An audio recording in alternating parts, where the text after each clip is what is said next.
Hi, this is Paul. This is the second hour of the Jordan Peterson Bishop Barron conversation that I'll be doing commentary on, and I'm going to start right where I left off, or just a little before. I wonder if you read your countryman Charles Taylor much, the Canadian philosopher, because Catholic too. Taylor said that Catholic too. we in the West, so let's say Western Europe, America, Canada, Australia, we might be the first civilization ever to think you can find real happiness apart from a transcendent reference point. And everyone. We're used to hearing religious people make this point. And because we're used to hearing religious make this point, part of our suspicion-laden reflexes says they're only making this point in order to lure me into their church so they can get their money and improve their status by pumping up their numbers, yada, yada, yada, yada, yada. A point I continue to make is that people don't know, if you really push people to describe what happiness is.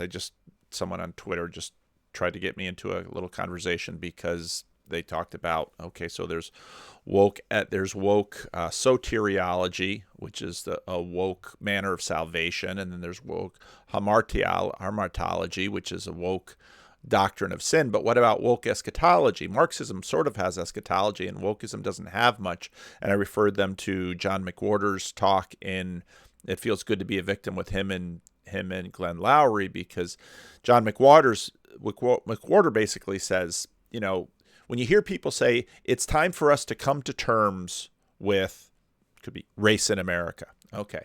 And McWhorter pushes on that and says, what do you mean by come to terms? Really? I can think of a soundtrack you might be thinking of, but then might people say, well, that let's say the number of police killings of Black Americans is proportionate to the racial makeup of Americans? And this was sort of on the heels of an Anthony Bradley tweet that said, what if we looked at this not as a function of race, but as a function of poverty? Is police shootings a function more of poverty than race? Or, that's where you get into relevance realization. But the point that McWhorter makes is that it's actually really hard to have people describe what the good life looks like. Now, G.K. Chesterton makes this point. We usually navigate towards the good life in opposition to something pinching us at the moment.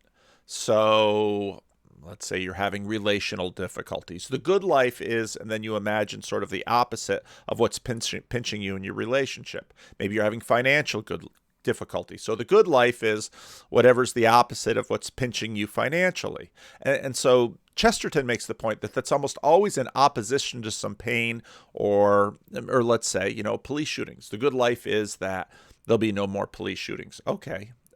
Right now in the United States, we don't currently have hardly any shootings of the U.S. military against civilians.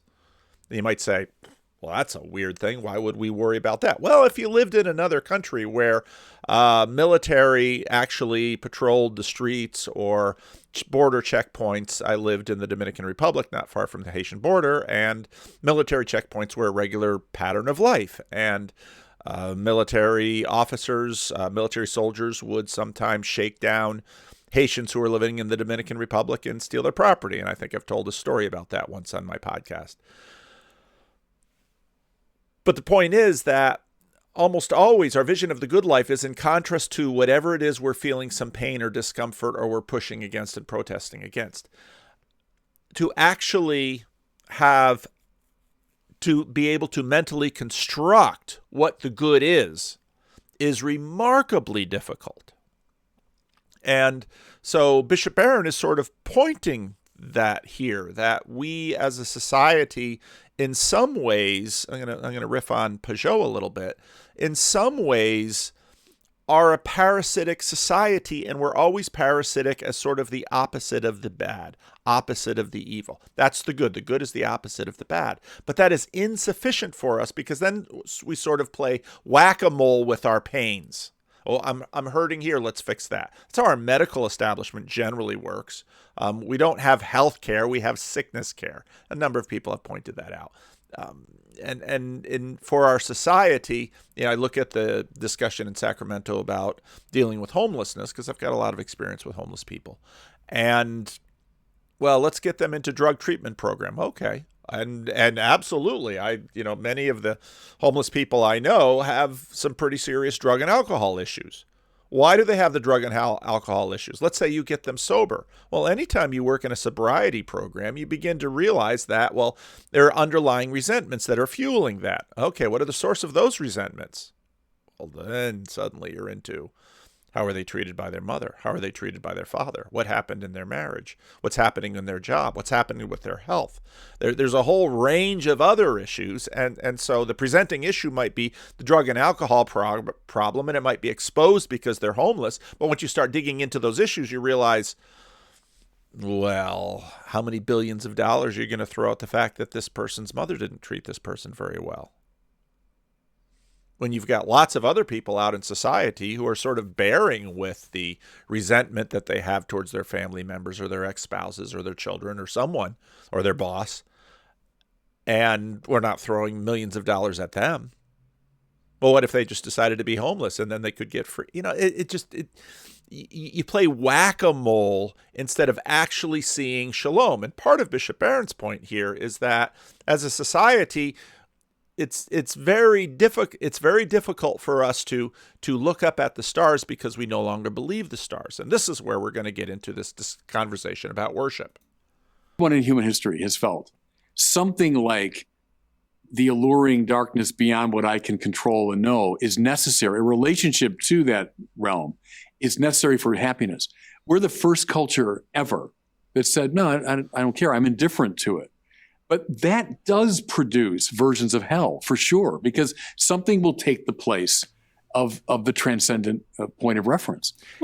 I made the point in my conversation with Jonathan Peugeot and Andrea with the Bangs that we play whack-a-mole with these gods. So right now I'm into Minecraft, or I'm into sports, or I'm into this, I'm into that. So we keep chasing these little gods.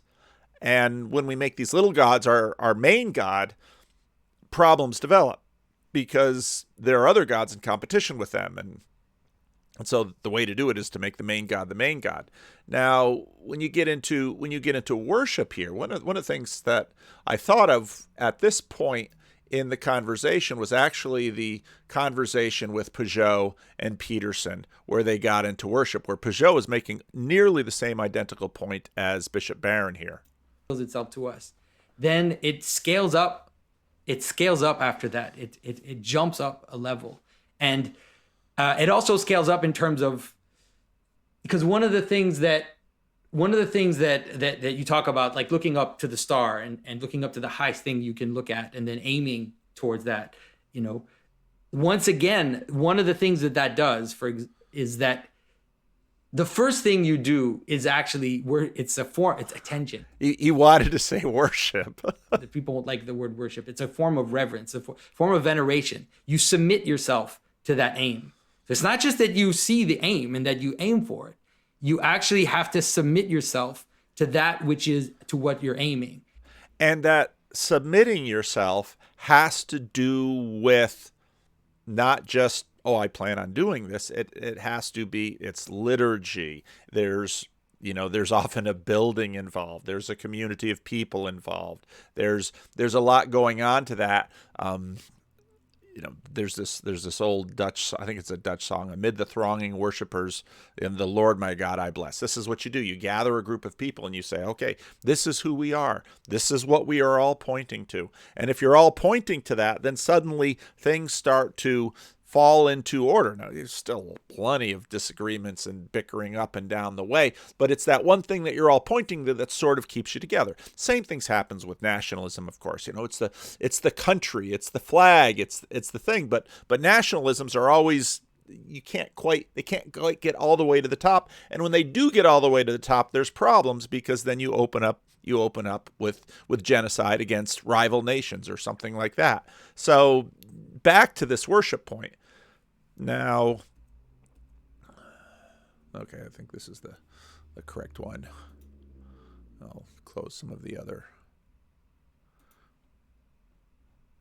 Well, it seems useful even from the perspective of humility. I mean, I don't know if this is a reasonable thing to say, but a tyrant who believes in God is likely preferable to one who doesn't, because at least in principle, the tyrant is held accountable by something that isn't him. Whereas the atheistic tyrant, that's right. He would get caught, at least in principle, again, in the operation of his own conscience.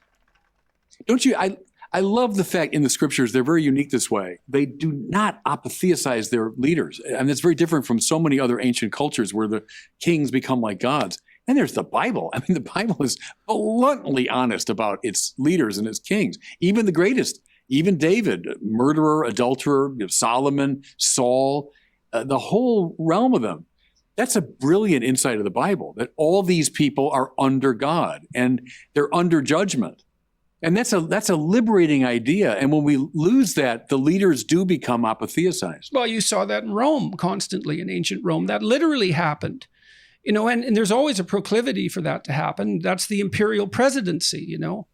Right. And I think it's very important. I always tell when I'm preaching on this subject to Christians, the fact that Jesus is called the Son of God, it was so important because it was dethroning the Roman claim that the emperor was the Weos tuteu. You know, so one of the titles after Julius Caesar is divus. He's divinized.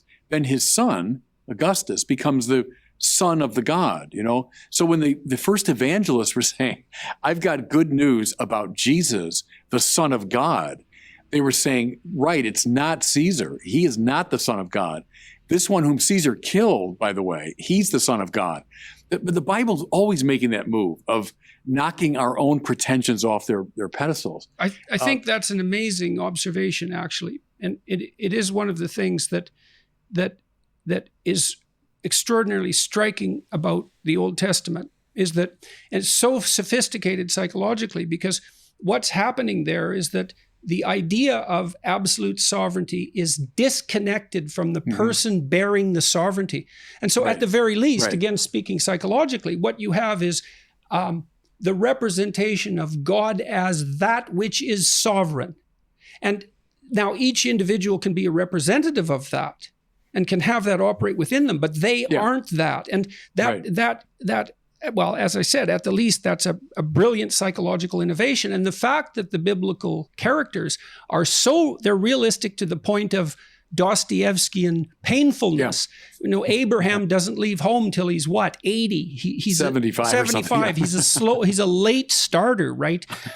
And then his life is just one god-awful catastrophe after another for the first while. It's like, you know, you have some contempt for him, let's say, because he's hanging around his father's tent, and then he does finally pay attention to the call of adventure, to God's voice, and he goes out and encounters tyranny and starvation and corruption, and he makes all sorts of mistakes, and it's easy to be contemptuous, I think, of the biblical characters because of that, but it actually speaks to their intense psychological realism, and it's so useful for people to see that, because Abraham, for example, is blessed by God despite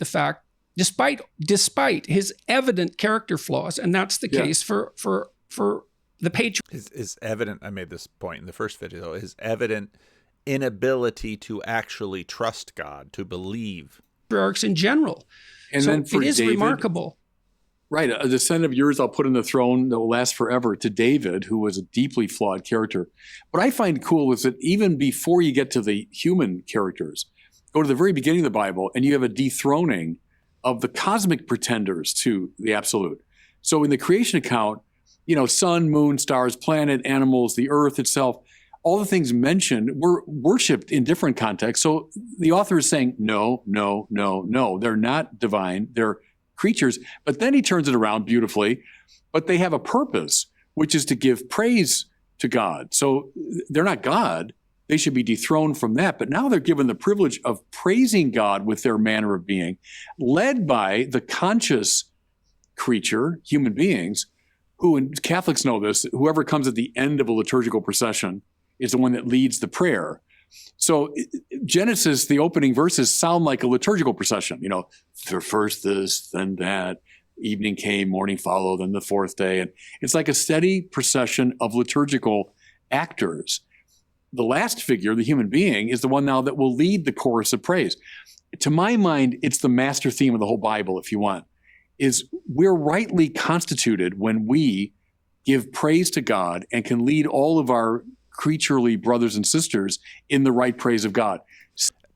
So it's the worship, it's the praise that draws the community together, that focuses us up beyond ourselves, gets us into, it's, as Peterson says to Peugeot, it's sort of the point, better than, if you think about better than all the way to its logical conclusion. Peterson doesn't quite connect the dots here, but Peugeot more does. It leads to this.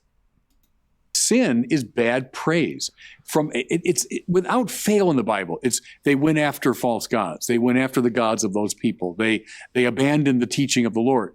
Bad praise leads to the disintegration of the self. So that's now in the psychological order. And that's really praise is what you praise is what you pursue. And so if you're pursuing the wrong thing, then you're going to fall apart. Right. One of the great biblical ideas, I think, is you become what you praise. So what gets your worthship, that's the origin of our word there. What's the highest worth for you? You become that. So you become what you worship. We're meant to become children of God. But what happens, we end up worshiping something. So every one of us worships something, and we become conformed to that. And then if it's not God, we disintegrate. And then like Satan, we start beating our wings and making the world around us worse. And it's not just disintegrating, it becomes a limiting. And I had this point, actually, Vin Armani tweeted it out today, this little snippet from my conversation with Jonathan and Andrea, where I was talking about the little gods. And let's say the thing you're pointing to is the basketball god, that it's been your greatest idea to be a basketball player. Well, that's also becomes your limit. And maybe to be a wealthy person, or maybe to be a moral person, or maybe to be this. All of these things, these individual things become your limit. If in fact you want to become all that you can be, not just a great basketball player, not just a wealthy person, not just a fine moral husband. If you want to be all of those things, you actually have to shoot at that which is at the top of all of the hierarchies, of all of the platforms, of all of the conceivable things. And then all those little gods actually remain in their places. So that the world around us disintegrates. That's the Bible. The Bible tells that story over and over and over again, which is why, from a Catholic perspective, a Christian perspective, that Jesus on the cross is offering the Father right praise on our behalf. And see, now you're getting to the Mass, which is very powerful. The Mass is the great act of praise, where we join ourselves to the sacrifice of the Son, we say. We conform ourselves to Christ. I have to ask you about that because it's just burning a hole in me. Well, I'm in chronic pain, a lot of it, and it's constant. And I don't know what to do with it, generally speaking. I know things that make it worse. You said something, a lot of ideas were flashing through my mind, and I want to hit at it because it's a crucial concern. You said something so surprising that Christ on the cross was offering up the proper praise to God. It's like, well, I'm not going to just let you say that without noticing it, because that's a hell of a thing to say. So I'm going to put together some things that you touched on. And I think part of Peterson is exactly right to stop him there, because, well, it seems like the cross is an awfully strange place to be praising that God. What does Jesus do on the cross? He quotes Psalm 22. My God, why have you forsaken me? So we're supposed to praise him though he slay us. We're supposed to praise him though he abandoned us. And that becomes one of these archetypal moments where often we praise in response to some gracious thing, in response to some good thing. And now at that moment, Jesus is suffering. And so I think, I really love that Peterson stopped him there, given the rather cruciform existence that Peterson is experiencing now. It's an audacious thing, and Christians ought to be a little careful about being, Christians ought not to be glib with this. And Christians I know that have suffered are often not glib with this, because there's sort of a holy reverent moment when you sort of, you have to breathe deep to enter into this, because you know its weight and its cost. And then we can address this. So you said in the Bible, one of the things that's remarkable about it is the conception of the divine. So the conception of what is of highest worth is stripped from some of its obvious objects of projection, the sun, the moon, the cosmos, the stars, but then also earthly leaders of other cultures, idols, and also earthly leaders of your own culture. Says, no, whatever the ultimate divine is, it's not to be found in its fullest expression in any of those examples. It's something else. Okay, so then the question is, well, what is that else? Well, the Christian answer is, well, whatever it is, for in its human form, let's say, it's something human. It's something that humans can aspire to. It's both of those. Is it something human? It is something humans aspire to.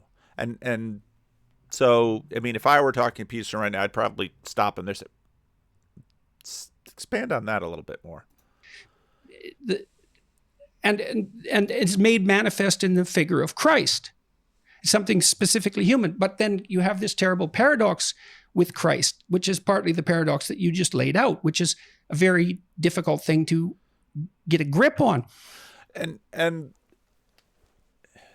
those of you who are following my rough drafts or my sermons and have followed this channel for a while will know that there's something with Christ. You have to, when you look at the stories of Jesus, you have to understand Jesus in the context, because Jesus and the context are sort of set off against each other. Because in a way, the question is, what is the perfect man?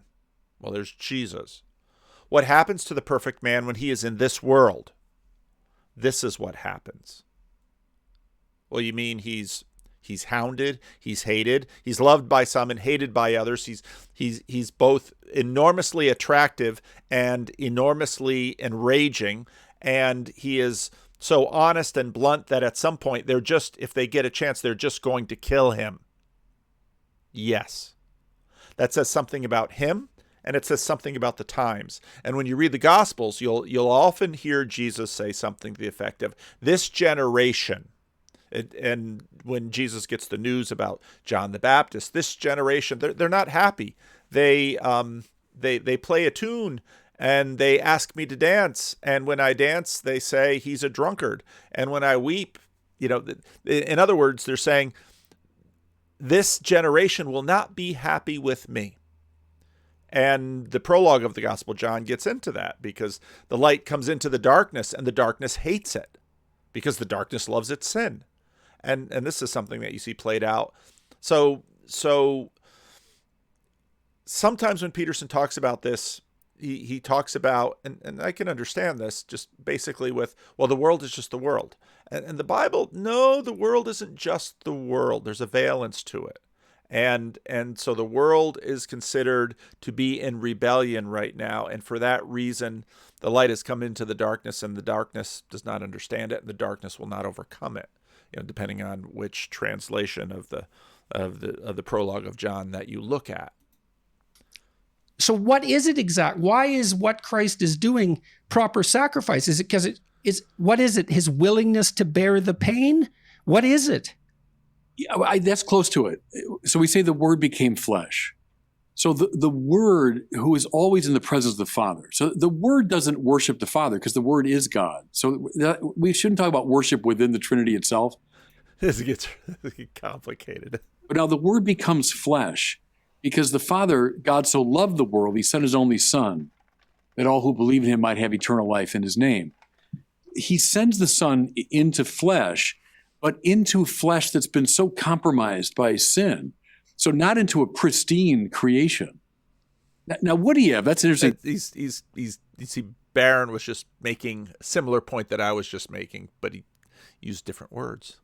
Question theologically, would he have sent the Son if creation had not fallen? That's an interesting question. But right. in fact, it did. The valuable fall that laid the the fez groundwork culpa, right. Yes, it's a Right, remarkable idea. It is indeed, but like Duns Scotus argued, the Franciscan medieval theologian, that God would have sent his Son even if we hadn't sinned. But that's another question. Okay, so let's take that apart for just a sec so that people are clear about it. So the theory here is that Peterson likes to play with theology. Good for him. There is something wrong with the structure of creation. That's its steepness in sin. And everyone has to ask if they believe that. And it seems to me that people do. And this is where you sort of so Peterson loves to say, okay, you need to tell the truth. In a sense, you need to lean into being. He uses this Heideggerian term. You need to lean into being with the assumption that it's good. Christianity, you've got, well, in him we live and move and have our being. The Apostle Paul, Acts 19, referencing a pagan poet, very much not the meta-divine realm of paganism, but God number one, that we are within. But yet, there's also this context where we have our sister who is nature, and we have rebelled against God, and so our sister rebels against us, and we're stuck in this very dysfunctional world. And when we have our next conversation with J.P. Marceau and John Vervaeke, we're going to get into some of this, because the Bible has a way of laying that out. Might even have, there's a lot that goes on there. So this question that Peterson is wrestling is in some ways the great puzzle. And different worldviews have tried to answer it in many different ways. I mean, Gnostics have basically said, well, that this world is the creation of a demiurge. It's a lesser god. The Manichaeans had a variety of ways, but this is in some ways the great puzzle. How can we account for this world, which on one hand seems to be consistent, beautiful, glorious, and on the other hand, full of decay and pain and loss? And how actually can you construct a narrative model that adequately addresses all of the data? The sense that things aren't how they should be, that we're not how we could be, that something has gone astray and is continuing to go astray, which is a mystery in and of itself if it's a God-created world. It's like, well, why is that precisely? There's the great puzzle. Well, I mean, the quick answer is corrupted freedom, or a misguided freedom, you might say. But the word comes into flesh, into fallen flesh. And the cross is what? The cross is cruelty and hatred and violence and institutional injustice and stupidity. And if you read the Passion narratives, it's a beautiful sort of poetic presentation of all that's wrong with us that comes out to meet him. And bearing all of that, he continues in his relationship of obedience and unity with the Father. So bearing the sins of the world, bearing all the dysfunction and twisted quality of the world, he brings us back online.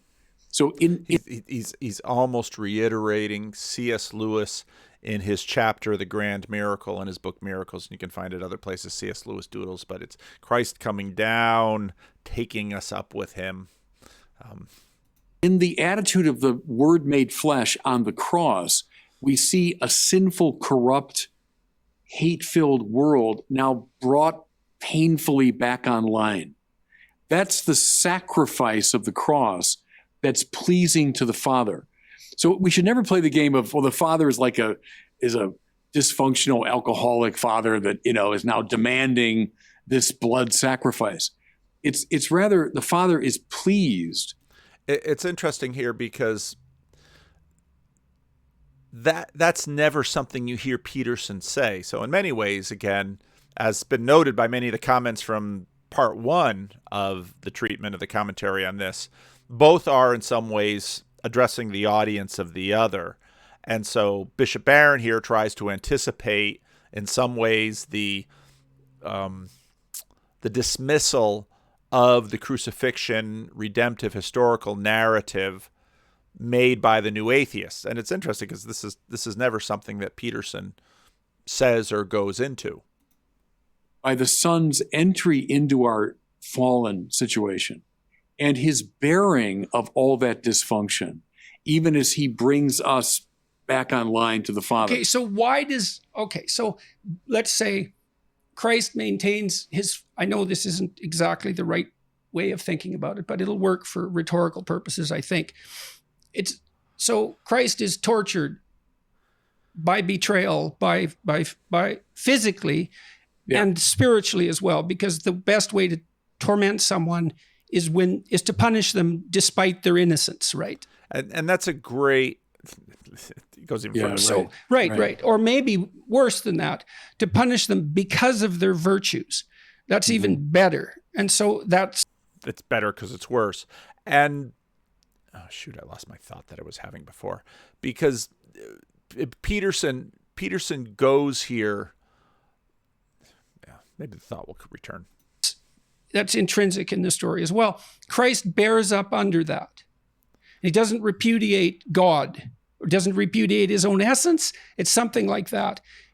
Then what is the example of that? Is the example of bearing up under that exceptional duress and maintaining a moral stance?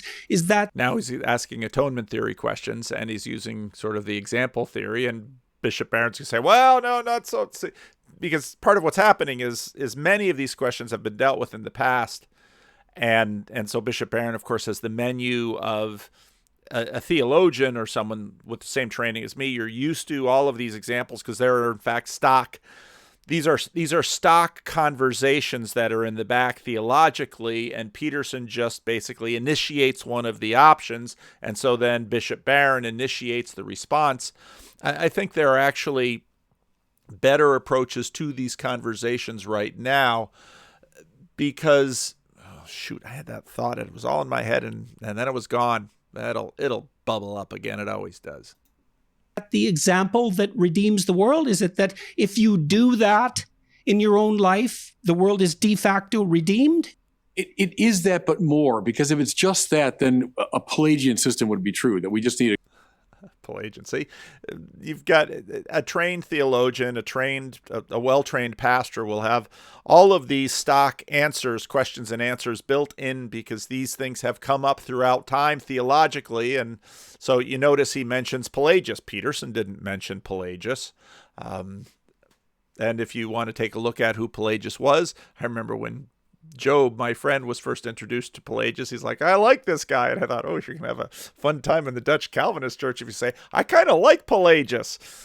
Because, of course, in the period of the Reformation, part of the big complaint from many of the reformers against the Roman Catholic Church was that they were semi-Pelagian. They were just leaving the door open for Pelagius enough. But, of course, it was Pelagius and Augustine had their tussle, 1,500 years ago or so. A good, moral exemplar. It's something more. Well, it's a bit more than just metaphysical. merely good. I mean, it's superhuman. Right, what's being asked for? No, true, but it's and what Peterson is getting at here is something that I've been picking at in my sermons, which is that okay, so Jesus does these things.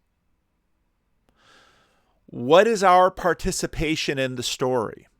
And we've been paying a lot of attention to the way stories work within us psychologically.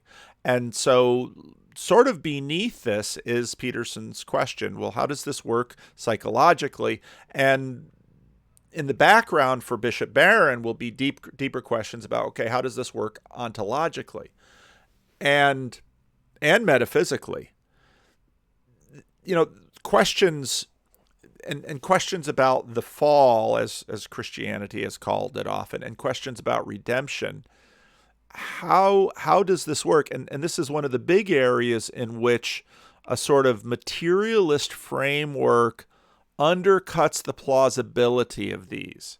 And I hear that when people come to me and say, okay, so let's imagine Jesus managed to do this somehow relationally. And of course, God is reduced just to God number two, and Jesus is reduced just to a man.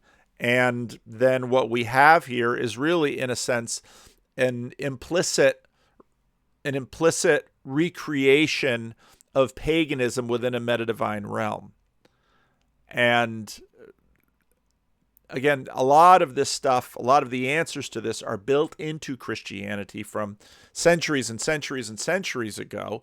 And you sort of initiate those in Bishop Barron's answer now, because these are stock questions and answers. But this is part of why theologians, real living theologians, you actually need, because now with the advent of psychology, with the background of assumed materialism or physicalism, even non-reductive physicalism, suddenly there needs to be some addressing of these questions, because the old answers to them didn't take into account these new realities. And this is where, in a sense, the lack of connection between the two of them. Now,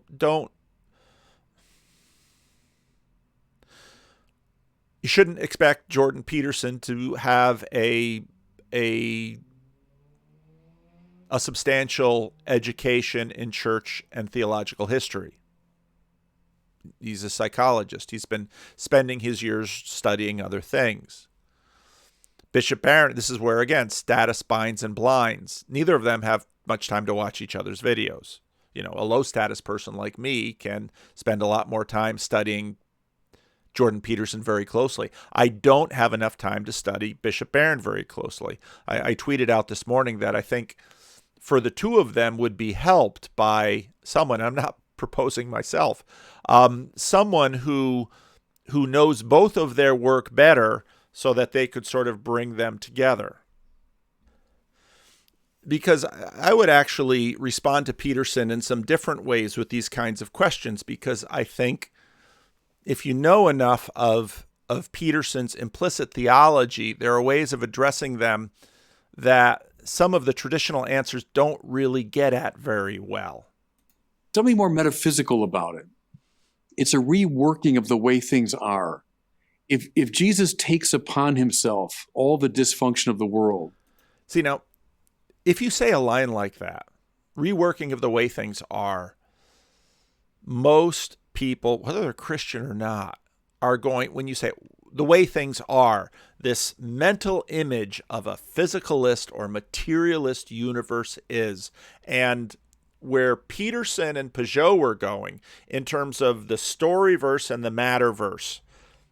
And Peterson, how can the story verse impact the matter verse? And so when you get into Jesus' miracles, you get into exactly that: water to wine, multiplication of loaves and fishes, stilling a storm, corpses into revivified human beings. But the resurrection is, in fact, a far grander miracle, as is the incarnation, because what's happening then is you're actually beginning to tinker with the code of the universe. But now, and this is where, we sort of get the simulation arguments, that argument has sort of become a virus that has gotten into the system. And bit by bit by bit, once I'm using that language of it's getting into the code, now suddenly in our imagination, new ideas are opening up about how Jesus changes the code. And maybe you saw the Matrix and the substandard sequels, but right there, this is how I'm using magic words. Right there, I'm beginning to retool this, but that's what happens in cultures, and this is part of the reason. I just finished listening to Jonathan Peugeot's conversation with, I forget the name of I haven't read any of his books, but just published today. There's some interesting things in that conversation too. There's so many conversations, not enough time. Thought I should do a commentary on this, but it's like, when am I going to do that? I got time for doing this commentary today, and I had two wonderful conversations this morning, two randos conversations that were just wonderful. We'll see if either of them come to light on the channel. But where was I going with this? Yeah, the times are changing, and materialism and physicalism are beginning to relinquish their hold, which means we're going to have fresher theological conversations and probably some heresies coming into the picture. And swallows it up in the ever greater divine mercy. So it's Christ bearing. Swallows it up in the ever greater divine mercy. That's a beautiful way of talking. I don't know that way of talking is going to connect with a lot of people. unless they already inhabit that way of talking very deeply. All of our dysfunction, but transfiguring it in his great act of forgiveness and obedience to the Father.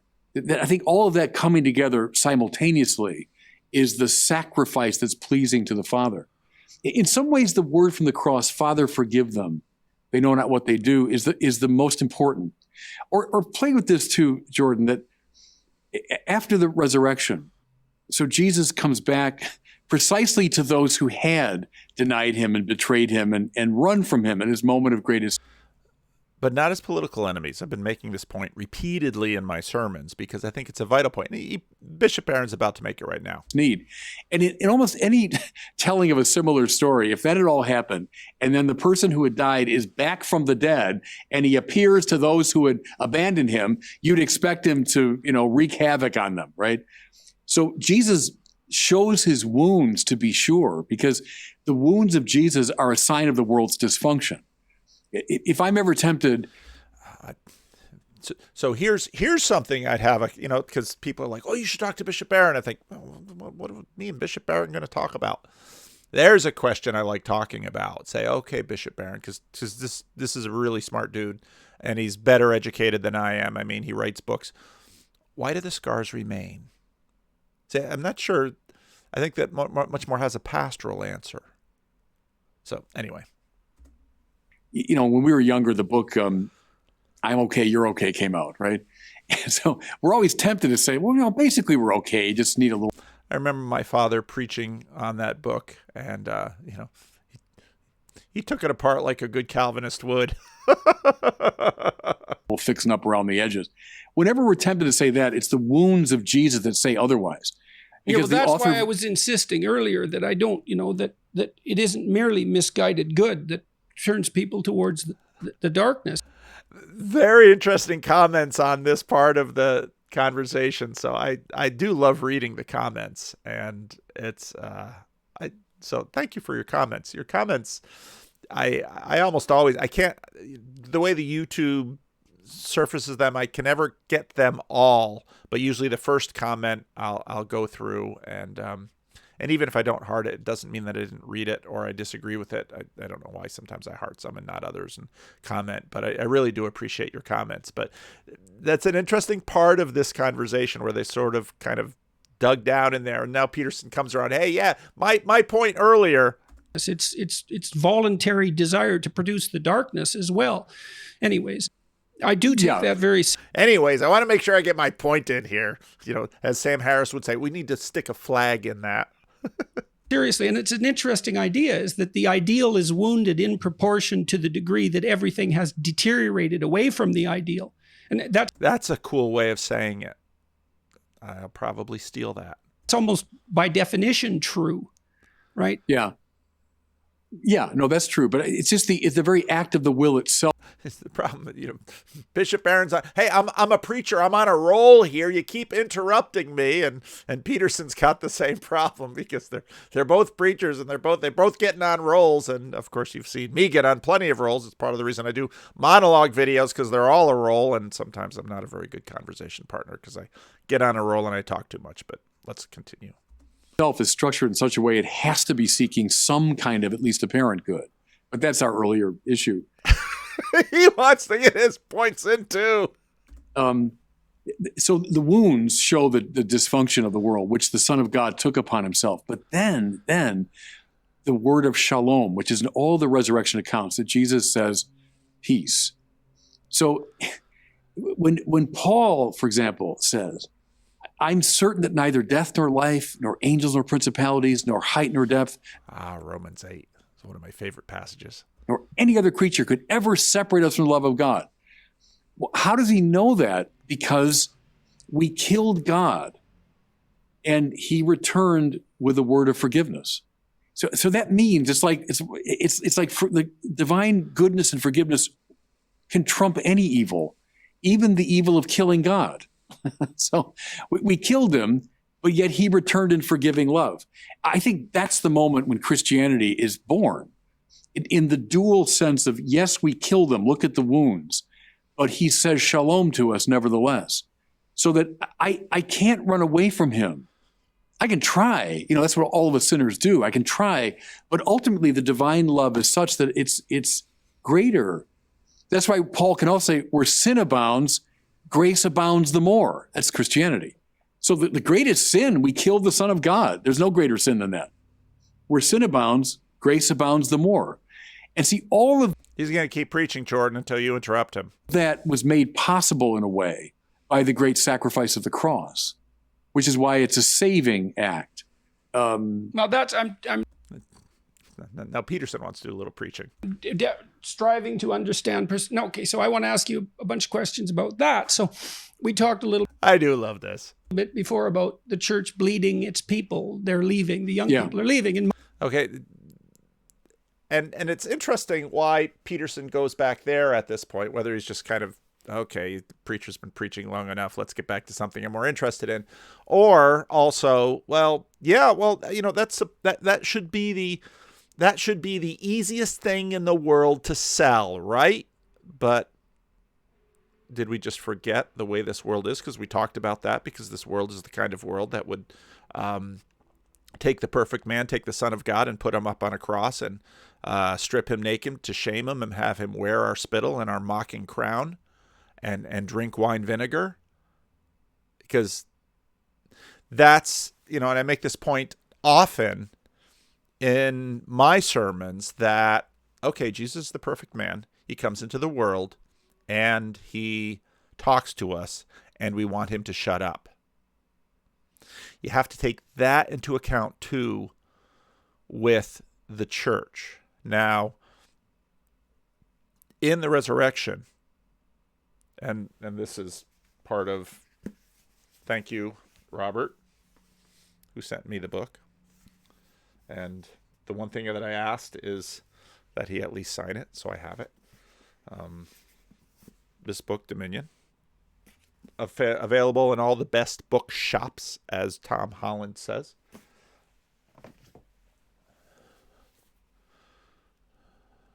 It gets into the culture. It gets into us. And so we still might want to kill him. But now, 2,000 years later, even among the critics of Christianity, as René Girard had noted, they are judging Christians with a Christian yardstick. At least partly Christian yardstick. Fair enough. Good point. And what that does is forces Christians to actually continue to get better. And so, as Bishop Barron kept saying earlier, it's coming and going. I mean, God, it is not a fair fight. He will win. He will win.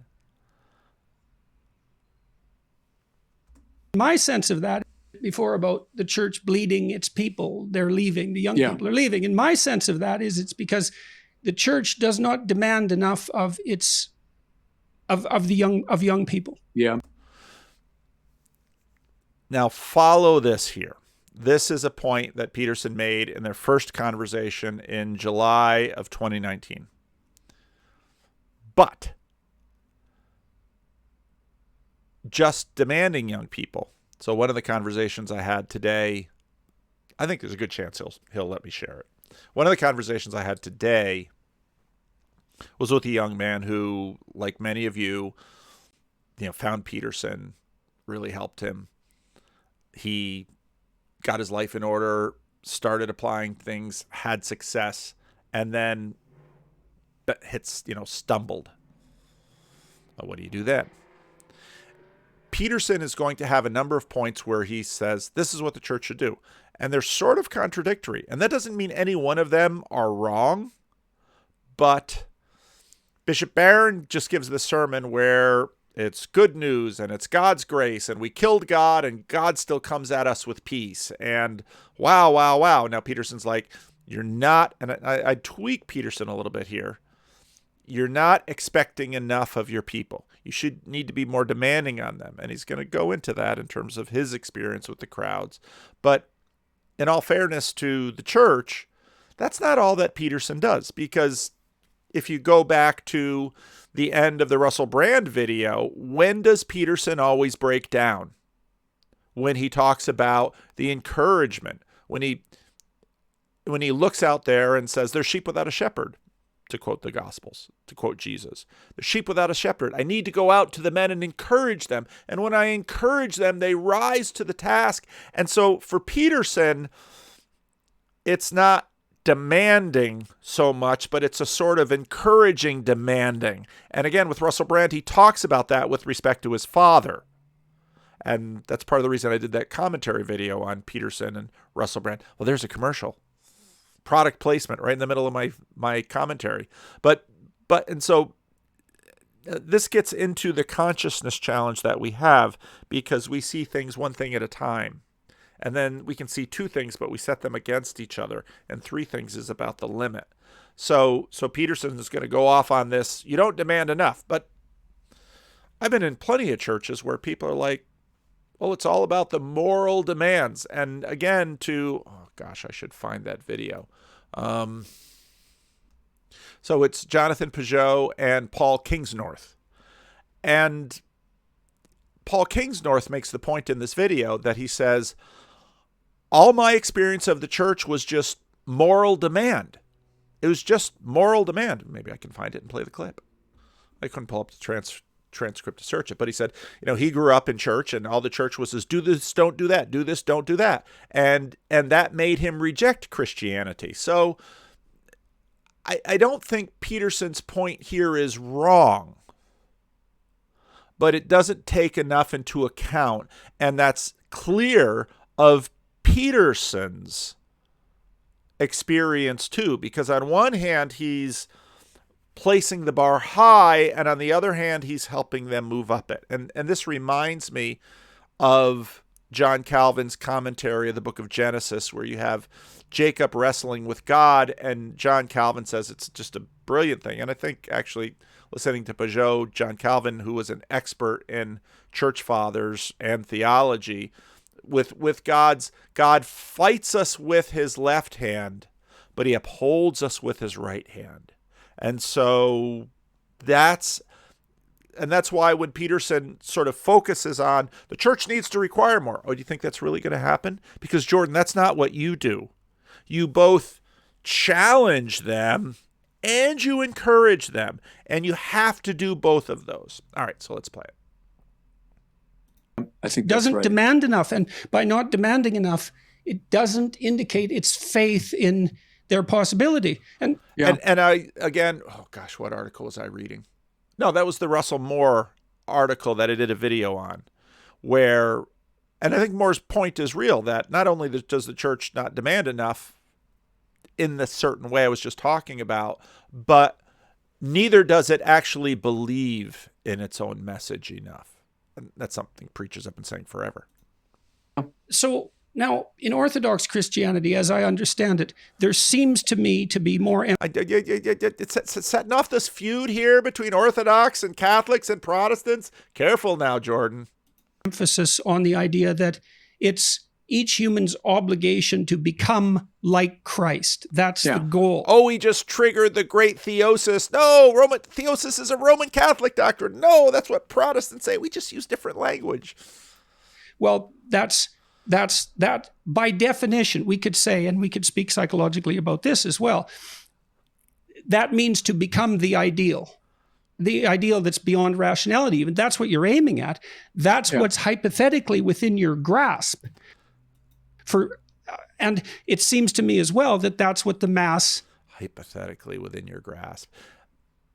See, the nuance here is that, this is something I can try to do. And so that's part of the reason Bishop Barron brings in Pelagius here, because the argument will be that, I don't want to get into the Augustinian Pelagian reformational spat with this, because I don't think that spat is going to do us any good right now, even though I'm sort of invoking it by saying that it's by grace you have been saved through faith. It's not our works, lest any of us should boast. Symbolizes is that, and I'd be happy to have any objections to this, I would be happy to hear. The incorporation of the host is the embodiment. It's now he's bringing in some Catholicism. Well, I don't know the Orthodox Jonathan Bijot just sent me an email, said, would you be interested in having a conversation with an Orthodox priest who used to be Christian Reformed? I said, sure, I would. I said, let's bring him back into the fold. And I thought, well, for Jonathan and him, it might be, let's try and bring Vanderklay back into the fold. Somebody just left a comment. Paul, have you ever considered becoming Roman Catholic? Everyone's trying to recruit me. I feel like a 18-year-old LeBron James. Incarnation of Christ within. That's what it's acting out. That's the idea. I mean, in some sense, it's the consumption of the saving element, but the saving element is actually a mode of being. And this isn't hit home. It's like, saving element is actually a mode of being. Yes.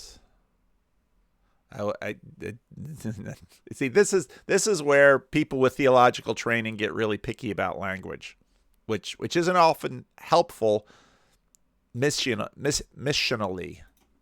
look what the church demands everything of you. Yeah. Absolutely everything. The gospel demands everything of us. The church, the relationship of the church with that is complex because churches can get tyrannical. Churches can get, again, you got to be careful with some of this stuff. And the reason that people are leaving is because that adventure isn't being put before them. Yes. It's like, look, you can have your... That's not the reason. That's one of the reasons.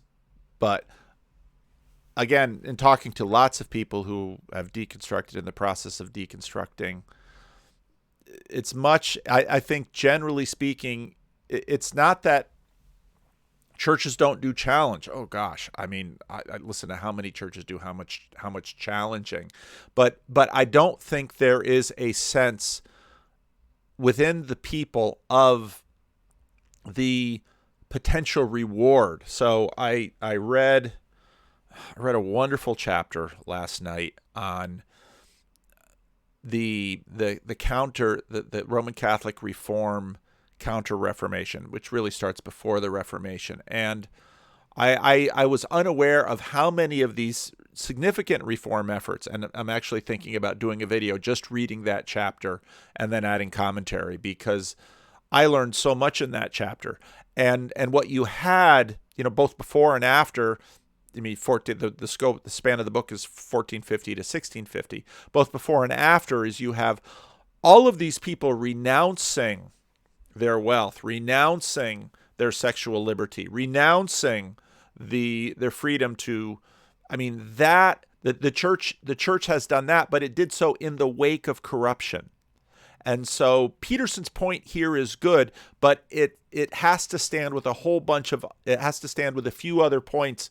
Not only do you challenge them, but they need an engrossing vision up there, that star to guide them, to pull them towards it, to say, and Peterson is piecing that together, because remember, first he talked about orthodox theosis, and now he's talking about the challenge, and I think that's how Peterson is right, because what Peterson does when he does this is say, you could be this man, the person who stands strong and helps at your father's funeral. Jocko Willink, and this is part of the reason that Peterson points to examples of masculinity that are good and noble and right. And again, Peterson made those points in the Russell Brand video. And so it's both and, but Peterson is only sort of talking the challenge aspect. You need the vision that is an obtainable vision of the good that will move you towards sacrificial effort. Cars and your money and all of that, but Yes. That's nothing compared to the adventure that you could be going on. Yes, I wish you'd preach to our people, because I think you're absolutely right about that. The language we'd use is be a saint. That's the ordinary goal of every baptized. See, now, in the middle of a conversation, it's really unfair to me, of course, to sort of pick, but you're going to have to flesh out, you're going to have to cast a vision of that saintliness that is beautiful and attractive, even if it's costly and difficult. and with that heroic vision, then you draw people into it. But that's just the beginning, because when you begin on the hero's journey, well, you've got Sam and Frodo almost giving up, and you've got all of these issues. That's part of the hero's journey too. Person is to be a saint. A saint means someone who's holy or utterly conformed to Christ.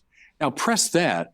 To be conformed to Christ means you're willing to go into the dysfunction of the world, to bear its pain, and to bear to it the ever greater divine mercy and love. Now fill in the blank. Francis of Assisi. Mother Teresa, maybe in our time, like when we were younger, if someone said, well, who's a living saint? We all would have said Mother Teresa. Well, what did she do? She went into the worst slum in the world. I've been there. And she bore the suffering of the world, literally picking up the dying and bearing their disease and bearing their psychological suffering. And she took on herself the wounds of Jesus. But now he's doing it. But then think of the smile of Mother Teresa. She brought to that place the ever greater, more superabundant mercy of Christ. That's being a saint. And you're dead right. I think we're not sufficiently calling our people to that kind of heroic. I can tell you one thing I've experienced, and this is really something to see. I spoke in about 150 cities sequentially with a day or two in between, and to large audiences, 3,000 to 10,000 all the time, something like that. And I always paid attention to the audience singly, because I was always talking to one person at a time, but also en masse, to hear. Because if the words are landing in the right place and hypothetically emanating from the proper source, then there's silence. And sometimes that silence can be dramatic. And that's why people say, well, you could have heard a pin drop. It's no one's moving, because their attention is 100% gripped by whatever just happened. And one thing. And you can do that in a theater, but you got to give them a track to walk on. And that's what the church can do. And this is part of the reason I make videos, because, again, I look at Billy Graham. It's like, Billy Graham was able to fill a stadium and put people in there, but you had to connect them with the community that is going to walk alongside. And again, I wind up buying 3 of these things, and I'll probably accumulate a half dozen more by the time. I mean, if he does another book tour and he comes out to California and we do our meetup, but the point that he made in the Russell Brand video, that this is much more about community, which I was really happy to see. And I've only, I haven't gotten too far into this book yet. I just, in fact, pulled this one out of the box because I buy the Kindle version, I buy the Audible version, I buy this version. Amazon used to give a nice little discount when you get the Kindle and the physical. But anyway, I'm running out of shelf space right here.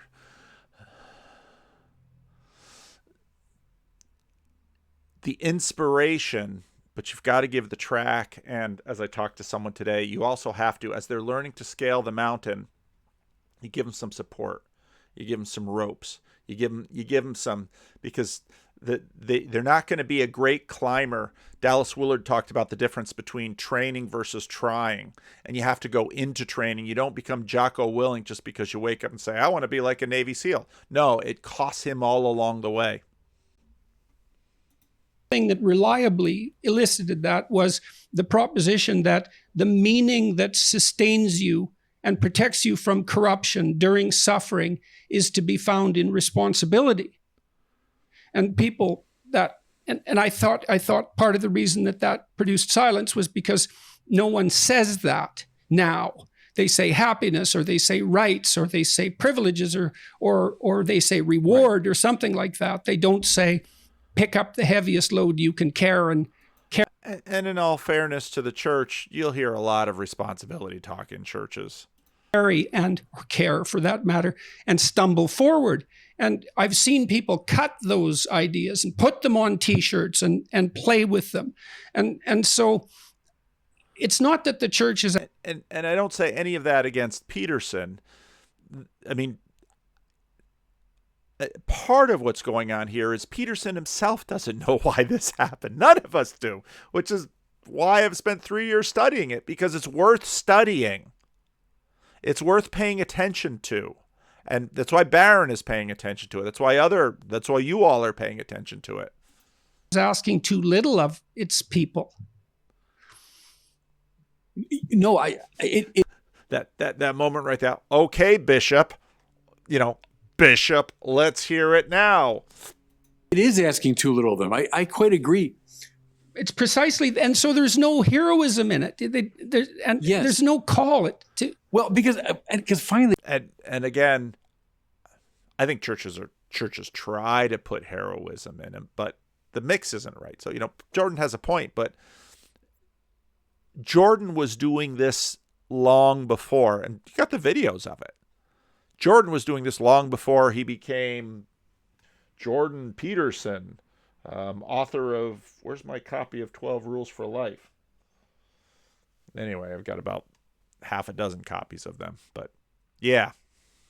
I call it the culture of self-invention is a very boring culture. Stanley Hauerwas is a Methodist theologian who said he defined liberalism, or the modern attitude, as I have no story except the story I invent for myself. And that's finally a very boring place to live, it seems to me. That in fact, you're part of this incredibly rich and complex narrative, which I would refer to as God's creation and God's providential movement. But I go back to Luke's gospel, when Jesus says to them, Duc in altum is it the Latin way, go out into the depths. You people have been horsing around in the shallows way too long. That's where the fish are, by the way. But also it's where adventure is. It's where the glory of life is. Get out into the depth. And we have, I think, allowed our people to be kind of horsing around by the seashore all the time. It's also where what... And again, gosh, am I going to have to pull that up? I should. So monasticism begins with people wanting to become athletes for God, spiritual athletes, renouncing everything. And as the point Peterson makes again and again and again, institutions get corrupted. And so by the late medieval period, there's a ton of corruption, even among the monasteries. One of the most remarkable features of the Catholic Reformation is how the church as a whole was transformed by monasticism. Broadly defined, that is, by the clerical class that was subdivided into different orders and guided by rules of a monastic character. And this development seems all the more remarkable in the light of the fact that in the early 16th century, monasticism as a whole was woefully corrupt and under severe attack. Erasmus's contempt for monks and monasticism in general reflected an attitude that was common among reformed-minded humanists. No vow is more sacred than that of baptism. Notice, because monasticism became eventually all about you have a rule and you're supposed to stick to that rule. No vow is more sacred than out of baptism. You might hear Luther or a Swiss reformer say something like that. He argued, taking aim at the monastic assumption that true holiness required vows of poverty, chastity, and obedience. His critique was not only theological, but also based on an observation. Most monks fell short of their ideals. Erasmus constantly argued, because many of them had no genuine vocation. As a cowl doesn't make a monk, he quipped, neither do clothes make a Frenchman. Beginning with Martin Luther, who had come to loathe monkery. Now remember, Luther was an Augustinian monk. In that conversation that Peugeot had with, what was the dude's name? I forget already. With the author, Luther says, like Puritans, scourging themselves. Puritans didn't scourge themselves physically. They sometimes did so mentally or psychologically, but they didn't do it physically. Luther was an Augustinian monk. Luther knew the regime, the platform of spiritual athleticism and its corruption by the 16th century as well as anyone, which is why he mocked it as monkery.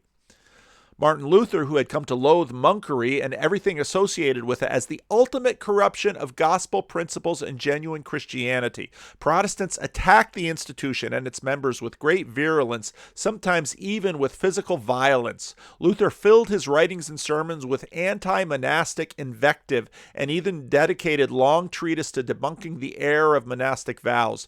Ulrich Zwingli called monks fattened pigs in disguise, whose vows were grounded solely in hypocrisy and idolatry, adding that there were no people on earth richer than monks and none more avaricious. And you say, well, how could that be? They took vows of poverty.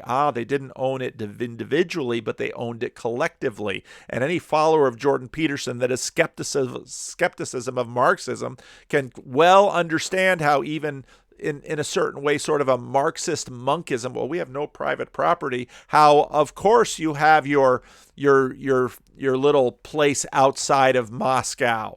There are many ways to pursue avarice, even if at least you formally renounce private property. In Protestant pamphlet literature, monks figured prominently as exemplars of every vice, such as social parasites living comfortably while others toil for them.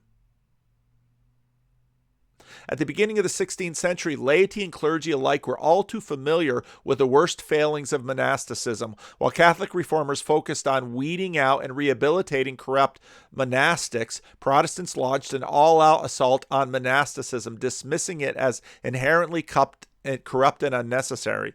In 1525, a woodcut by Erhard Schoen relies on late medieval stereotypes, but conveys the new Protestant message. Monasticism must be abolished because monks are the tools of the devil. Protestant attacks on monasticism derived from the observation of social realities as much as from theology. In many ways, they reflect public sentiment. Even at the summit of Catholic Church hierarchy, the problem of monastic corruption had been admitted. In 1537, the papal commission that wrote the brutally honest Concilium I can't speak Latin like Bishop Barron, called for the abolition of all conventual lax orders and assessed all monastic institutions as so deformed that they are a great scandal to the laity and do grave harm by their example. This was the state of monasticism in the 15th and 16th century. Nonetheless, these men and women who followed a lifestyle that Protestants rejected as unchristian and who were always reviled by them as the epitome of corruption managed to infuse new life into the Catholic Church in unexpected ways, even as such grave assessments were made. They also proved true two of the most significant unquestioned assumptions of Catholic reform. First, monastic or semi-monastic institutions did have a useful role to play in society at large. And second, the moral and spiritual health of the regular clergy was key to the renewal of the church as a whole.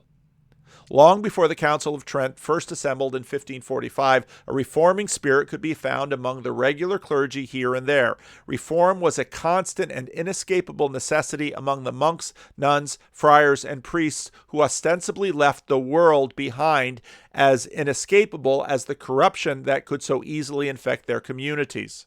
Since the various rules in Latin regulae, or lie, I should learn Latin. They ostensibly followed calls for constant self-scrutiny and the rise of austerity. It stands to reason that the regular clergy would often reform themselves, but they also sought to improve the church as a whole and even the world itself, especially after the establishment of non-cloistered orders such as the Franciscans and Dominicans, whose sole purpose was to minister to that very world whose values they shunned. In established orders, the key to reform was always close at hand, in the rules that the members were supposed to observe. One would think then that simply enforcing the rules would be simple enough, but nothing could be further from the truth. Rules had always been open to interpretation, and over the centuries, many modifications had led to no end of trouble in terms of both the behaviors allowed and the discord caused within those communities. Differences in interpretation of the rule of St. Francis, for instance, had torn apart the friars minor and even the church as a whole in the 13th century. Any would-be reformer who wished to reinterpret an order's rule more strictly faced two major challenges. Aside from the immense difficulty of compelling anyone to reform his or her behavior, again, just being a challenging moral scourge in church won't do it. It was also legally impossible within the Catholic Church to force anyone to submit to an interpretation of a rule different from that to which the vow had been made. And so they understood vows. In other words, conventual Franciscans could never be forced to become an observant or to observe any rule that he had not vowed to obey. A difference is acknowledged between the rules that were corrupted or ignored or rules that had been legally mitigated. Obvious cases of corruption, such as the flagrant breaking of vows of chastity, could always be legally corrected, and on those grounds, Cardinal Francisco Jimenez de Cisneros, I do speak Spanish, and other properly authorized reformers could expel hundreds of monks and friars from their communities. But mitigated rules that led to subtler forms of corruption, allowing monks and nuns to have personal servants, for example, or to visit freely with friends and family, could not be summarily undone. In such cases, only the Pope or some legislative body within the order itself could enforce changes. Insistence of this kind of reform were rare, and even then, those who had taken their vows before such a reversal were not bound to observe the stricter rule. That's just the beginning of the paragraph, but so, rightly so, Jordan. But this is a very long story in the church of inspiring people to wholly self-sacrifice for the will of God, for the vision of the kingdom, for the welfare of the world. The church has been working on this for a very long time, Protestants and Catholics alike. Protects you from hell is because you need to be engaged in something that's deeply meaningful enough to justify the suffering. And all of those people who, both the corruption and then later on in the chapter goes into, there's this enormous explosion of monastic orders that happens at the time of the Reformation as basically it's more difficult to reform an established church or turn around an established church than to start a new. So lots of new orders developed that were extremely energetic, sacrificial. And this has been going on in the church, Protestant, Catholic, Orthodox, for a very, very long time. And nobody speaks more eloquently about institutions rising, corrupting, falling, rising again. I mean, Peterson knows that very well. And so, part of what happens in the story of Christ is the only thing deep enough to justify that level of suffering is absolute immersion in a cosmic drama. And then you ask yourself, well, are we? And Peterson's, in a sense, beginning to answer his question about atonement right here. Are we each immersed in a cosmic drama? And it's not so easy to say no to that. It's a life or death situation, and everything's in it. Well, and I would say the instinct of a Christian is to go where the suffering is. So I spent a lot of my life forming priests, so working in the seminary. Eventually, I was the rector of the seminary. So my job was to help these young guys discern the priesthood. And I would say that's the test. I mean, do you have an instinct to go where the pain is, to go where the suffering is? If you want to live a comfortable life, then don't become a priest. You might be a bad priest, if you embrace a comfortable life, but it's the Mother Teresa model. It's the Duc and Altum. Go out into the depths, and the depths mean the depth of human suffering. So then what's wrong with what you guys are doing? Why isn't it working? Well, what's the problem? It's true that we're not doing enough of that. And I do think And I do want to make the point that in all fairness, Jordan Peterson has 3.5 million subscribers and his book sold millions. The church is huge. Every year, many, many young people, Protestants, Catholics, Orthodox, go out into the world at great sacrifice all over the world. Jordan is looking at the weakening, ossified, corrupt Western church, but in many places in the world, you'll find enormous sacrifice. But it's so interesting that when Peterson went to, let's say, Liberty, he was impressed by some of what he saw. And yet his conversation, I think, with David Nasser was one of the best that he has had. Succumbed a bit to the modern thing, which is a preoccupation with rights and freedom and my individuality and so on. Well, you see this with church activism so much now, is that so like the church seems to be replacing itself in some sense with social activism. It's like we've got enough social activists. Yes. Well, but see, I'd say this. I really do have to read that whole chapter because it gets in. I mean, these issues the church has been wrestling with. And part of what happens with the Protestants is that the Roman Catholics continue to work the monastic orders, and what happens with the Protestants is they turn to, in a sense, to colonize the magistrates Christianly and to then have the government do the work. Now, of course, that's a huge conversation, and it's very interesting when I listen to conservative Protestants complain about, well, the government is taking care of the poor instead of us. And it's kind of like, well, that's a Protestant idea, really. Pope Benedict XVI, who's a great intellectual hero of mine, said the church always does three essential things. The church worships God, it evangelizes, and it cares for the poor. Poor broadly construed, as I say, anyone who's suffering, right? But that first move, as we said earlier, is indispensable. The church worships God. It teaches the world right praise, because without right praise, the whole thing falls apart. And the reason he mentions that first, which is I 100% agree with him, he's absolutely right.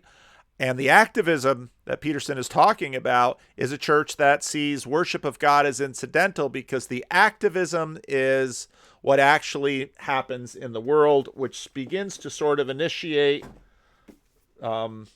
Stephen Smith's definition of paganism, that it's this immanentism. Now my bookshelf's a mess. Secondly, it evangelizes. What's that? Well, that's a cool thing too, because euangelion in Greek, good news, they were playing with that because the Romans would have used that in the eastern part of the empire to announce an imperial victory. They would send an evangelist ahead with the good news. Euangelion, hey, Caesar won a victory. So these very edgy first Christians who had zero social status, no power, no military behind them said, oh, no, I got the true euangelion. It's about Jesus risen from the dead, who was put to death by Caesar, but whom God raised. So that's the proclamation of the good news, that now we have hope. Now the sacrifice has been made, and God's love is greater than anything that's in the world. Okay, now I got those two things in place. Now serve the poor. Now go where the pain is. Go where the suffering is. Now, these aren't necessarily sequential. There's a logical order to them, but I think Bishop Barron would agree they're not necessarily sequential. But if you divorce them from each other, and that has happened.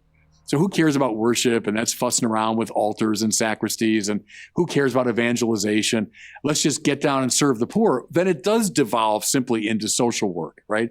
But if the three are together, worship God, evangelize the dying and rising of Jesus, and serve the poor, now the church is cooking, All right, so let's look at the second one of those. So, yeah. It seems to me, I can Evangelism, Jordan. You don't say.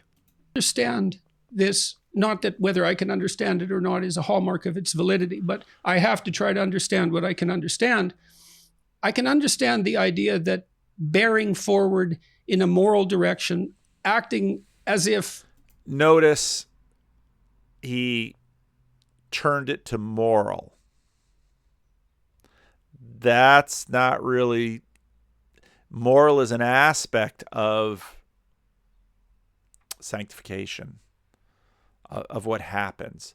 But that little turn right there, I mean, in many ways, somebody had a great meme on Bridges of Memeing about Protestantism. I mean, it's really hard to not be Protestant, just sort of like it's really hard to not be postmodern. And that little move right there, I mean, that's exactly what, gosh, why can't I remember that author's name? He complained about. Being is intrinsically good, and that humanity, as part of that, is also intrinsically good. And now remember, just a little while, we were talking about this fallen world. And this is why, just sort of remember, hold these two things in common, because they both have to be dealt with, but they also live in the same world together.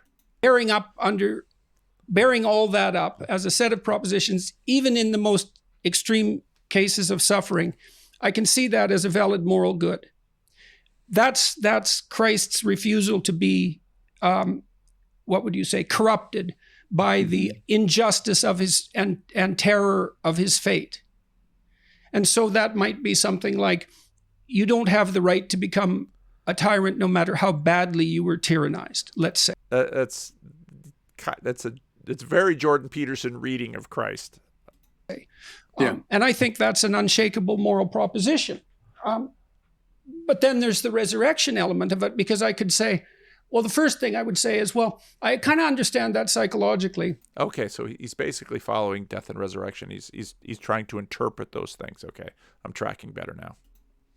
Parts of us die, and they have to die because they're in error. They have to be cast off, and we're reborn constantly as a consequence of our movement, our ascent forward. There's no movement forward without some death of the past.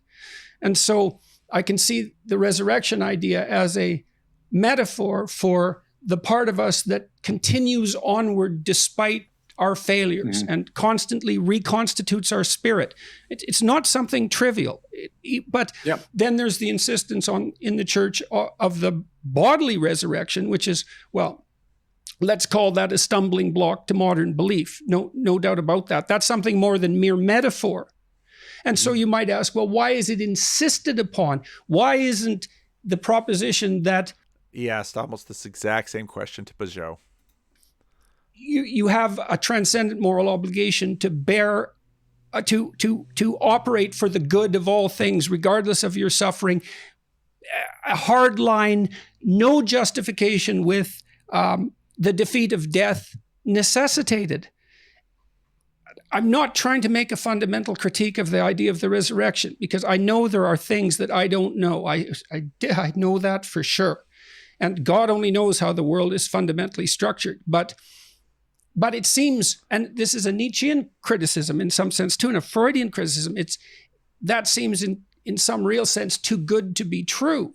Yeah. So, and so what do you make of the resurrection? How do you conceptualize it, even as it's related in the Gospels? Okay, Bishop Barron, you talked about evangelization. You set up the crucifixion and resurrection. You and Jordan had talked a lot about the crucifixion. Let's see how you hit this one. Yeah, good. You're raising a lot of interesting things. First of all, everything you said about it. First, give me a minute to think. In terms of psychological archetypes and metaphors, good, fine. I think those are legitimate. I think those are correct perceptions of things. And it has indeed functioned that way in a lot of the literature of the world, resurrection-type stories. But I think what's really interesting about the New Testament, as Lewis said, C.S. Lewis, when someone said, well, the New Testament is just another iteration of the ancient myth. And he said, anyone that says that has not read many myths, because there's something so distinctive about the New Testament. And what I would say, Jordan, first this.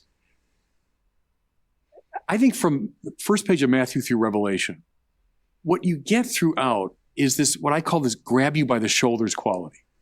They knew about literature that is conveying deep psychological and philosophical truth.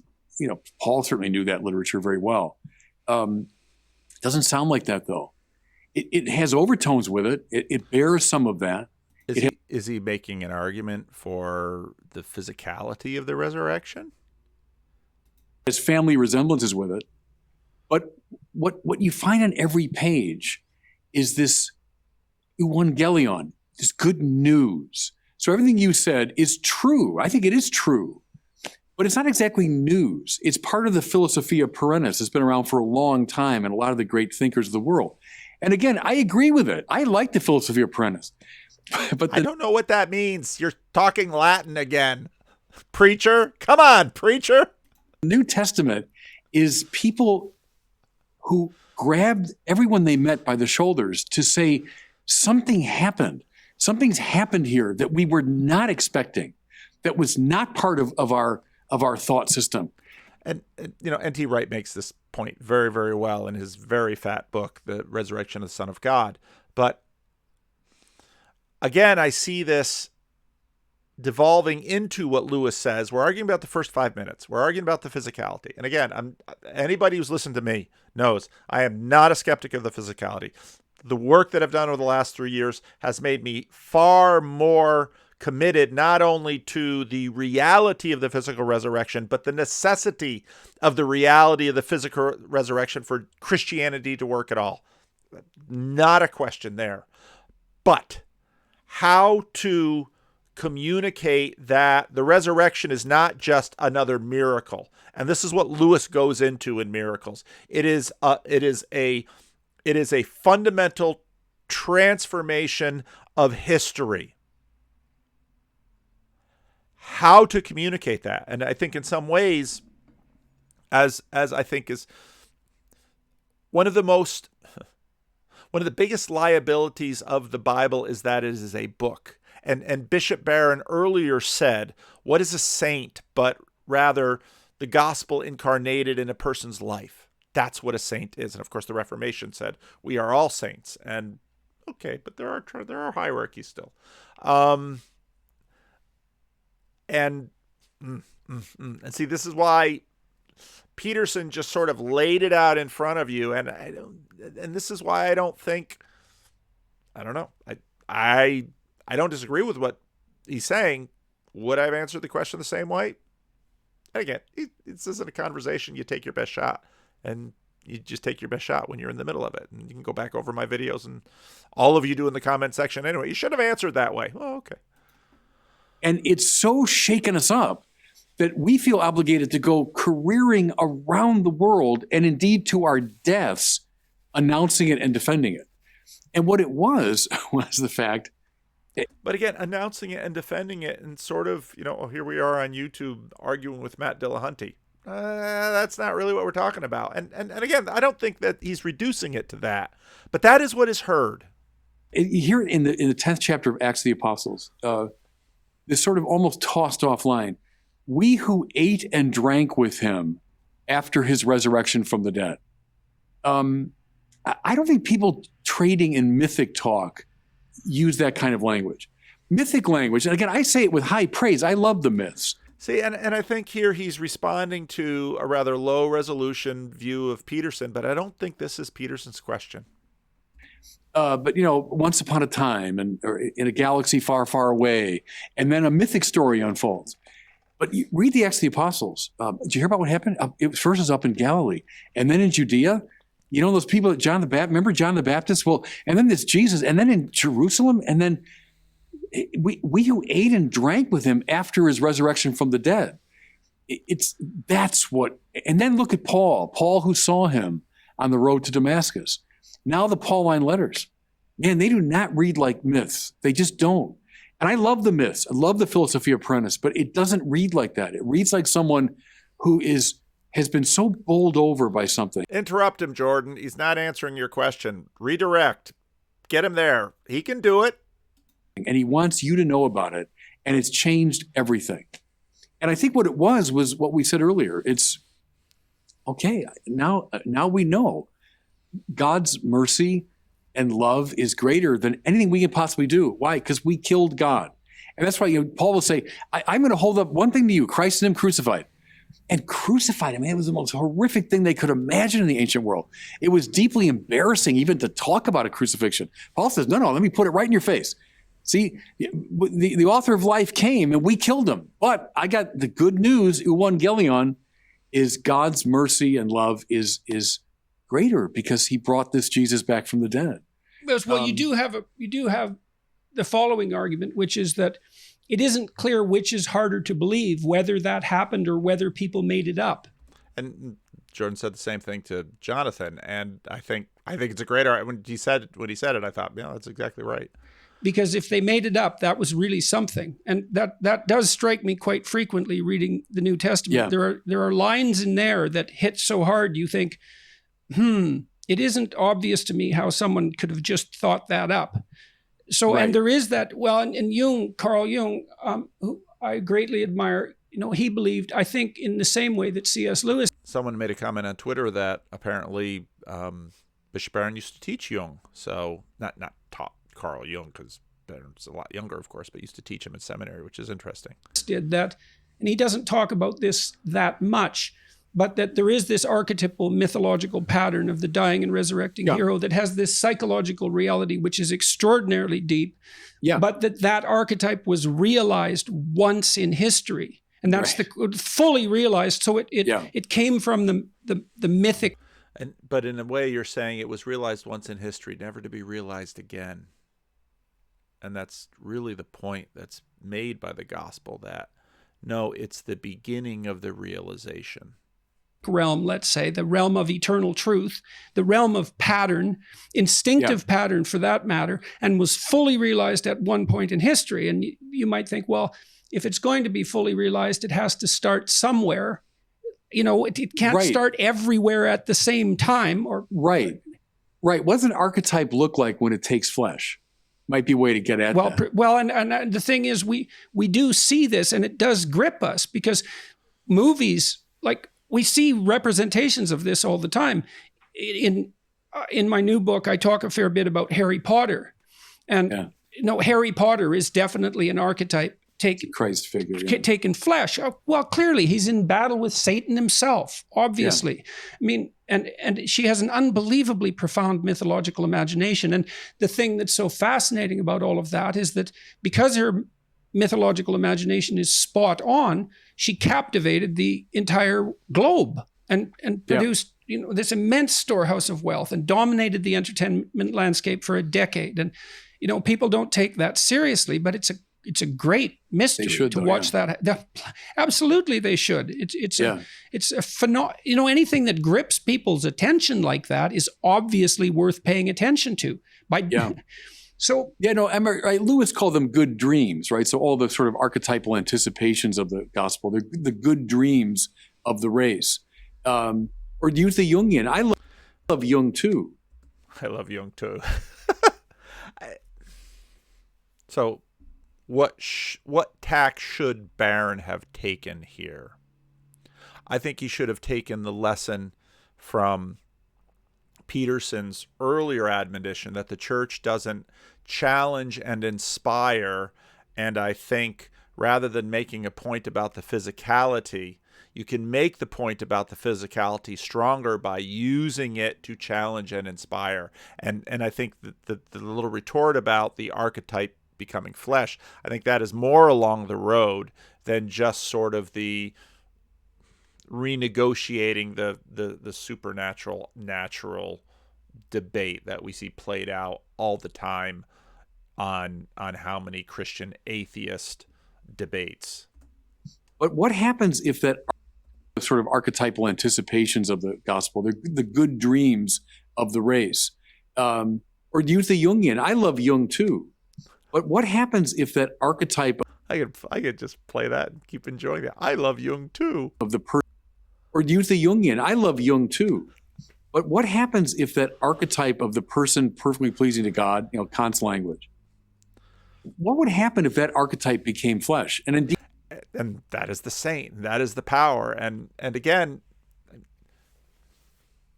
we're sitting here looking at screens, talking words, and words can be magical. Words can be powerful, but nowhere near as powerful as a relationship with someone who is embodying it. That's the most powerful. And so if you want to inspire someone to embody it. Embody it. You say, yeah, but that's going to be really costly. Yeah. Well, again, back to Peugeot's conversation with the author. Indeed, that's how they put it. The word became flesh and dwelt among us. I think that's also the question we should each be asking ourselves in our own lives. Yeah, quite it's right. like, well, who could we be? And you say, well, you don't have. Now Peterson's doing it to himself. He's preaching to himself right here. Have to ask yourself that question. It's like, well, good luck with your conscience then.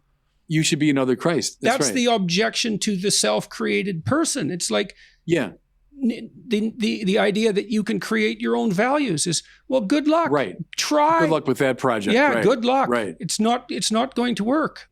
Newman referred to the conscience, I always love this, as the aboriginal vicar of Christ in the soul. So he took the language descriptive of the Pope, the vicar of Christ, but he said the aboriginal vicar of Christ. Which is Newman? The conscience. John Henry Newman. Okay, because I was thinking of Eric Neumann. So no, John Henry Newman, and it's a beautiful way of describing it, because we'd say the Christ dwelling within you is the voice of the conscience. That's that little Eric Neumann versus John Henry Newman. It's, in some ways, there's the conversation right there between these two. Calling you to sanctity, ultimately, to heroic self-sacrifice, to being who Christ is. It also is. It is what people worship. Because here's a way of thinking about it technically. Well, look, when I have a conversation with you, there's something I want from you. I want I want everything you can give me.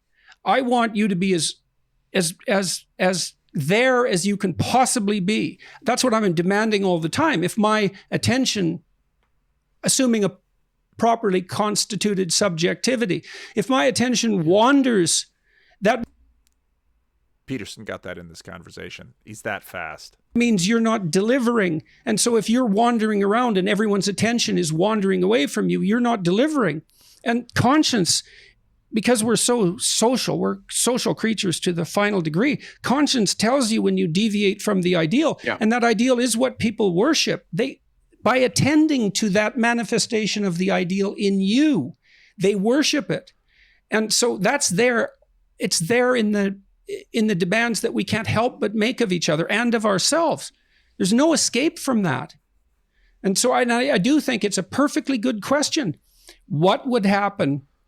And this is the right question for your life. What would happen if you took that seriously? And so again, what I see. Again, back to Peugeot's conversations. And I don't say that to criticize. I just say, this is what Peterson's working on. This is where he's at. This is what's churned. So I'm going to ask Peugeot this. I'm going to ask Bishop Barron this. This is what he's chewing on right now. Is that it doesn't seem to me to be, if the church can no longer attract young people, it has to be that they're not taking that with sufficient seriousness. Now, Yeah, I think there's a lot to that. I When don't want to coming of age- externalize the blame. It's like, I know the church is a human organization and all of that, but it's still evidence.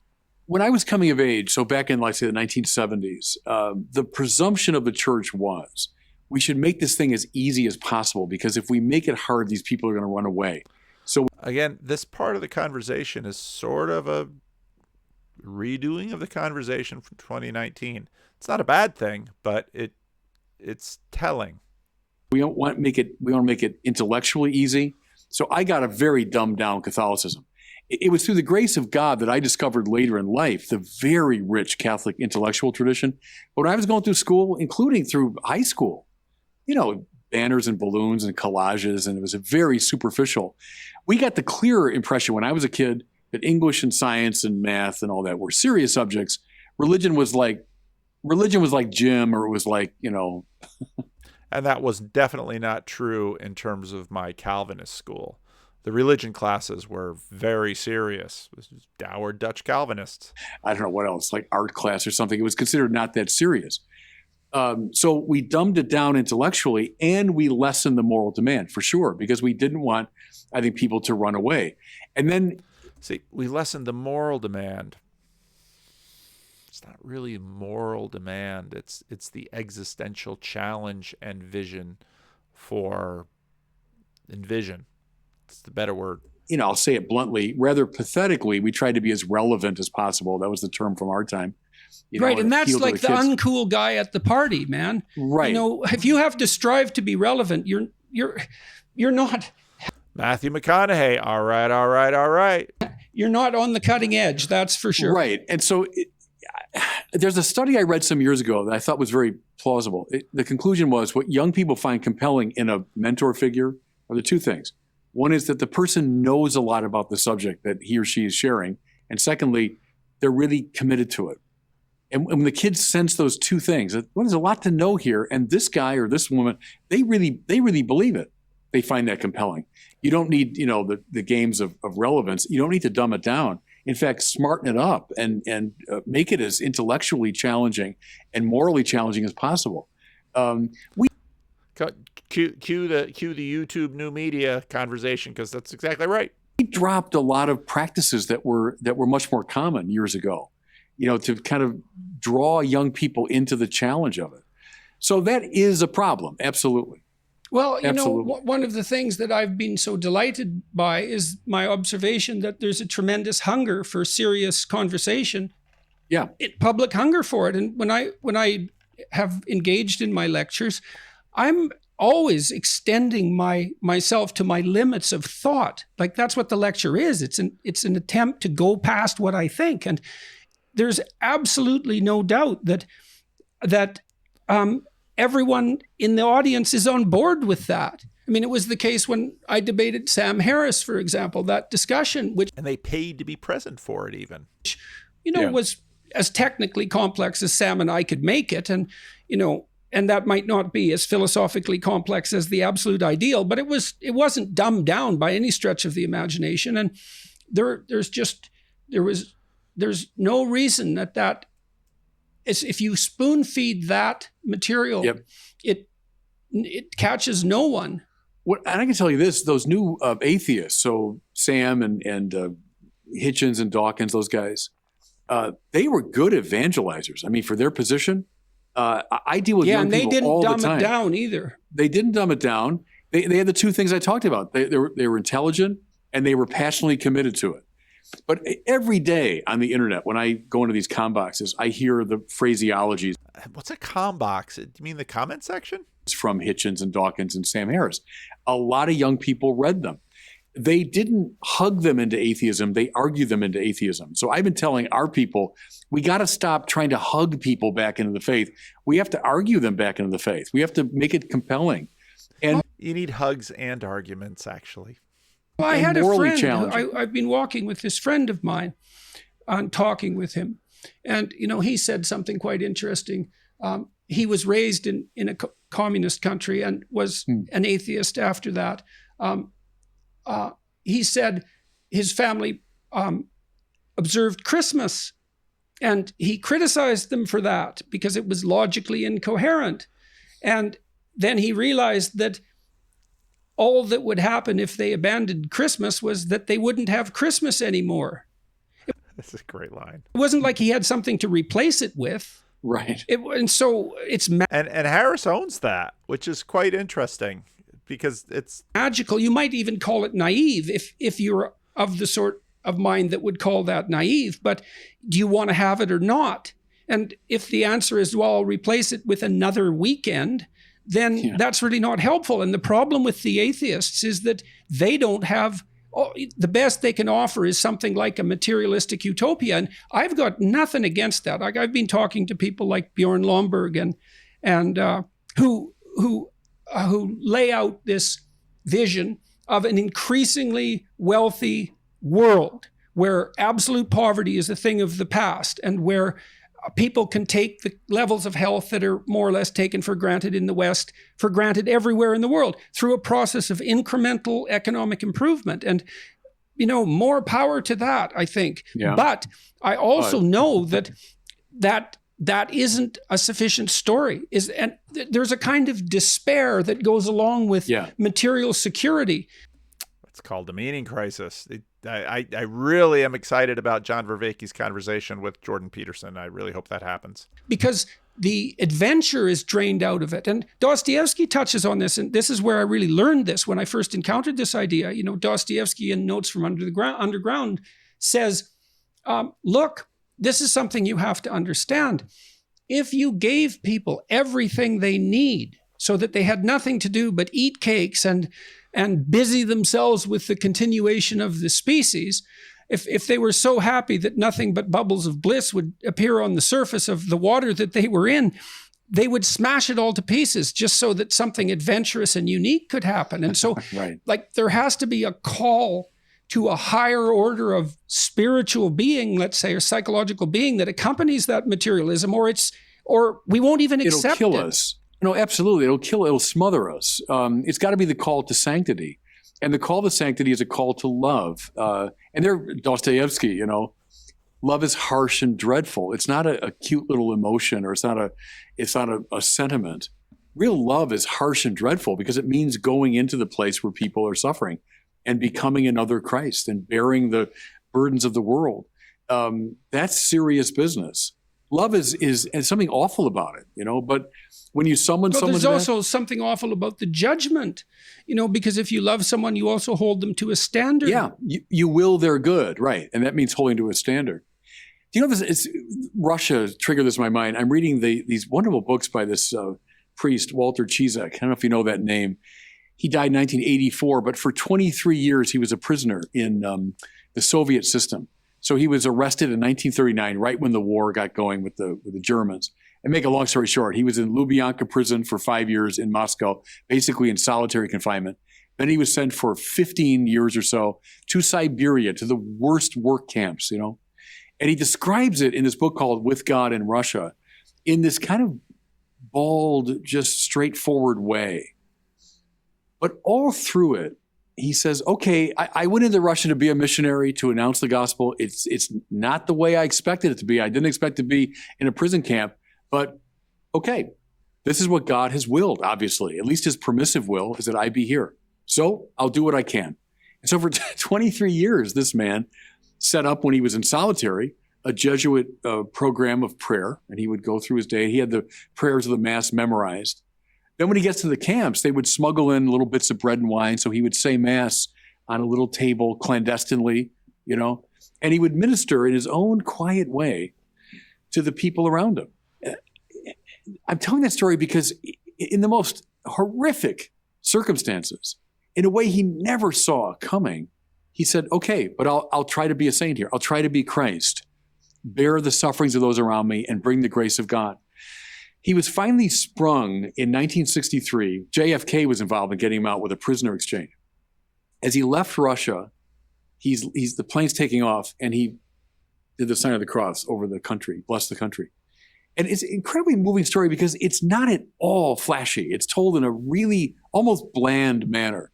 But it's someone who decided, no, I'm going to go in the depths. I'm going to deal with what I've been given. And it's horrific. I'm in a Soviet Siberian concentration camp doing hard labor. But I'll be Christ for the people here. Now he's preaching.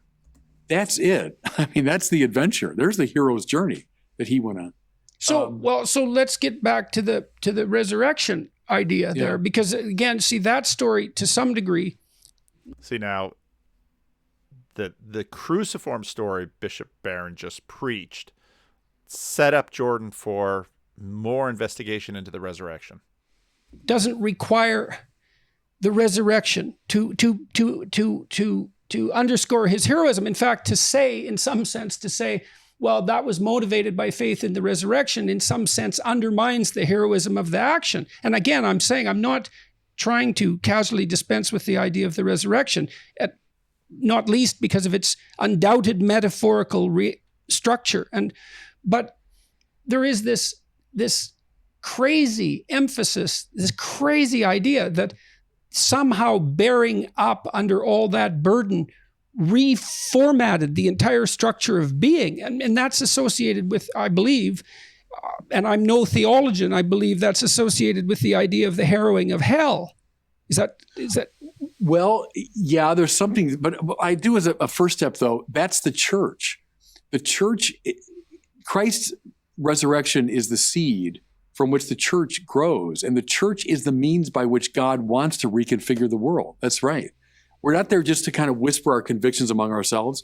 Our whole purpose is to go now and recreate the world. He's right. But when he led off, that's the church, especially in the context of the previous conversation, church is heard as sort of this weak institution that is not as successful in colonizing the world as, let's say, Apple Corporation. And I think I might have sort of led off in a different way to describe the mission and have that be recognized as the church, rather than leading off with sort of the institutional moniker. That's the church's purpose. So, it reminds me, I read history, and history is so interesting that it's unbearable, right? If you read history, it's unbearably interesting. And yet, if you go sit in a history class taught by the typical history teacher, it's so... And I think that's what he said. Well, church is like that unbearable history class. But this mission of the church, that the when you're really getting into history, it's unbearably interesting. Dull that you can hardly keep your eyes open. There's, you need to memorize what happened in 1612, and that's not the point. The point is the unbelievably magnificent drama.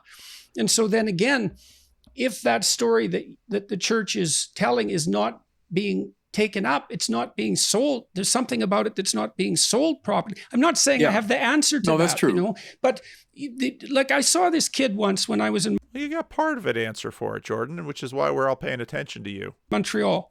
And he was about 17 years old, and he was big guy, big, like 6'5" guy, and you know, like a physical specimen. And he was standing on the corner of a shopping area, and he had 2 pink shopping bags in his hands, and he looked kind of bereft. And I thought, you know, if you came up to him and said, I've got some heroism in battle for you around the corner, he'd drop those, and you said it right, he'd drop those damn pink shopping bags in a second and be off for the adventure of his life. Yeah. It has to, what is it? Is it a lack of faith, that a fundamental faith that is sapping the lifeblood out of that story? Because you're saying, well, here, I'm calling you. Well, now, in all fairness, the fundamental adventure of his life for a hero in a physicalist world will look something like a Marvel Cinematic movie. Okay? You're going to use that big 6'5" body to go and rescue a damsel in distress. Fair enough. But Christ inverts that in a very interesting way. And which not only says, well, it's not just 6'5" specimens of masculinity that have a heroic role, but tiny little women who can barely believe that God loves her can be a hero. And so, and you know, again, this is James Scopp's reading Mother Teresa, and you know, one of the 3 or 4 books out in the world that actually have a blurb by me on the back. I should probably read what it says. The high spiritual voltage of a saint is supposed to inspire, but can simultaneously expose our own insecurities and deficiencies. Through Mother Teresa's secret darkness, James Scopp invites us in this lovely book to look at our faith, doubts, and marriage to Jesus. How do shining saints cast shadows and common saints bear light? Read on. That's what this book is about. And so, to sort of invert Peterson's, well, what about the physicality? Well, Jordan, the physicality inspires even the little women of the world, and women sacrifice all the time in their own way, in a feminine way, so often. I mean, every mother does. You to an adventure that's as great as any adventure you could possibly conceive. By definition, this is the ultimate adventure that you're being called to. Yeah, but the Hobbit hole is so attractive. I mean, Bilbo would rather stay in his Hobbit hole. I mean, it's comfortable, and I got my doilies, and it's nice. Yeah, we all know this. We all know this, Bishop. Inspire him. You know, go after him, Bishop. Go after him. Change that man. It's comfortable here. So Gandalf has to summon him to adventure. It's a burden. It's a task, you know. And so the church has got to play that role of Gandalf to get into these hobbit holes and get people motivated to get them out. You know what was Walter Ciszek? I'll tell you exactly. He's a Jesuit novice in Pennsylvania, 1930-something. And Pope Pius XI at the time from Rome says, now you're doing it. Russia's just gone communist. The church is being persecuted. And he said it this way, I need heroes to go into Russia, and you Jesuits, you're kind of my shock troops. I'm going to summon you into Russia. And young Walter Ciszek, 18 or 19, says he just knew that's where I'm going. And he went up to the speaker and said, I'm in. Okay. They sent him to Rome to study Russian language and Russian liturgy, and they sent him into Russia. So, I mean, he was summoned. He was summoned to adventure, and he took it on. You're in? Why? Like, what happened in your life? Yeah, now we're cooking. To pull you in this direction, and how has it worked for you? You know what was, Jordan, for me, I was a Catholic kid, you know, going to Mass on Sunday, but not all that interested in religion. And I was interested in baseball when I was like 13, 14. why do I all do all these rando stories on my channel? Why all these boring conversations? This is why, because they're not boring. Because this story of an enfleshed person who has become a really impressive man. I mean, you think what you want about Bishop Barron. He is a very impressive man. He's not a perfect man. And I've, critiqued his performance in this conversation plenty throughout this video. But he's a very impressive man. And how did you become? And Peterson sees that Robert Barron is impressive. If Robert Barron wasn't impressive in what he's accomplished, and he's accomplished things that Jordan Peterson values, that he, is sort of an exception to the image of the weak church. Well, what's your story? And why do we want to know the story? Because we will pull patterns out of it, and we will look at them on our own, and these will give us insights for opportunity and obstacles. But I'm in freshman high school class, and it was a Catholic high school, so it's a religion class. And one of the teachers laid out for us one of Thomas Aquinas's famous arguments for God's existence. And I did not disbelieve in God. I believed in God. But I never in my life thought that you could think about God in a serious way. And it opened up something. It set my mind on fire.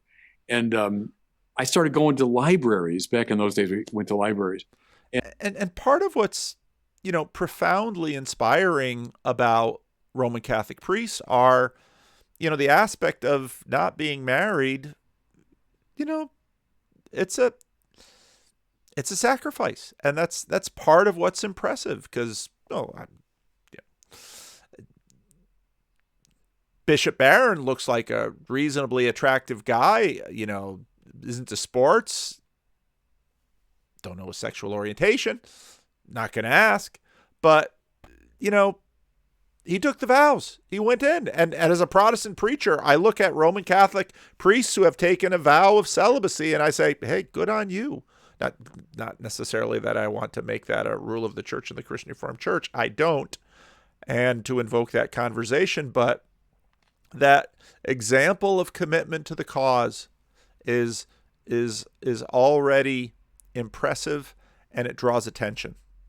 And I was taking these books of Thomas Aquinas off the shelf. I had no idea what I was reading, but I still to this day think of those as like magical days that I had discovered something that just turned my mind on, So that was the opening of the door. Then the other book I read at that time that was so influential was Thomas Merton. Merton, he was a Trappist I remember reading Merton early on too. Boy, Merton grabbed me. monk. He'd been a man of the world, all the way, and then had this huge conversion experience and becomes the most radical kind of monk you can become. And those two Thomases, Aquinas and Merton, had a big impact on me when I was a kid.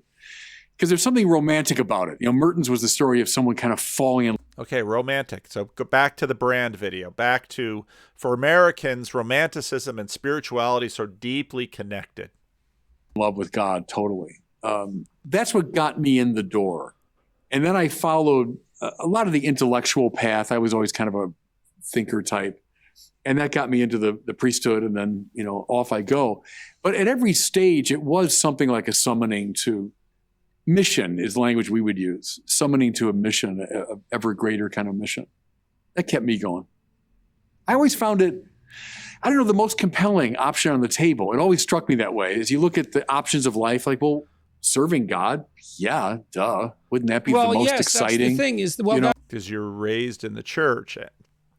And you're brought there. And so, okay, Bishop Barron now I don't know how old Bishop Barron is. I can look it up. There's Wikipedia.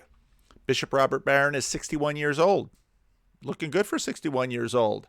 But yes, so you've been, at least faithful enough to have not lost your position as bishop.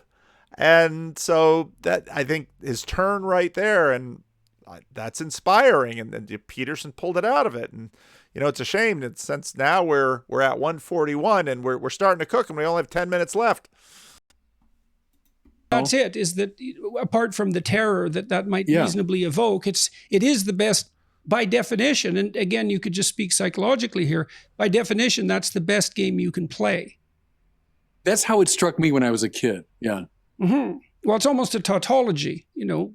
Right. It struck me that way. So, and I understand everyone's different. Everyone's path is different. Lean into it, Bishop. This is the minute you're looking for in this conversation. This is where you go for the heart. And I think come on, Bishop, do it. But that's how it struck me, how grace, I would say, entered my life. And I've been a priest now for 5 years? Bishop now for 5 years. I've never been unhappy as a priest. I mean, I've suffered certainly and have gone through difficult times. I've never been unhappy though as a priest. I've never been tempted to leave.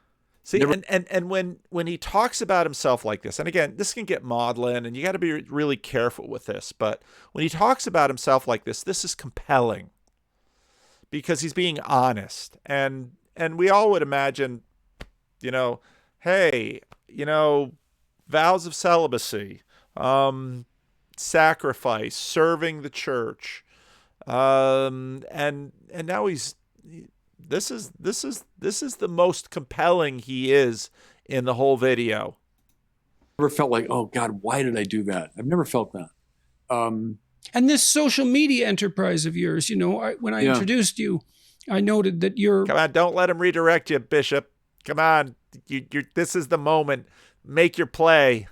Perhaps the most well-known Catholic speaker in social media circles. I think that's a reasonable presupposition. Do you have competitors, so to speak?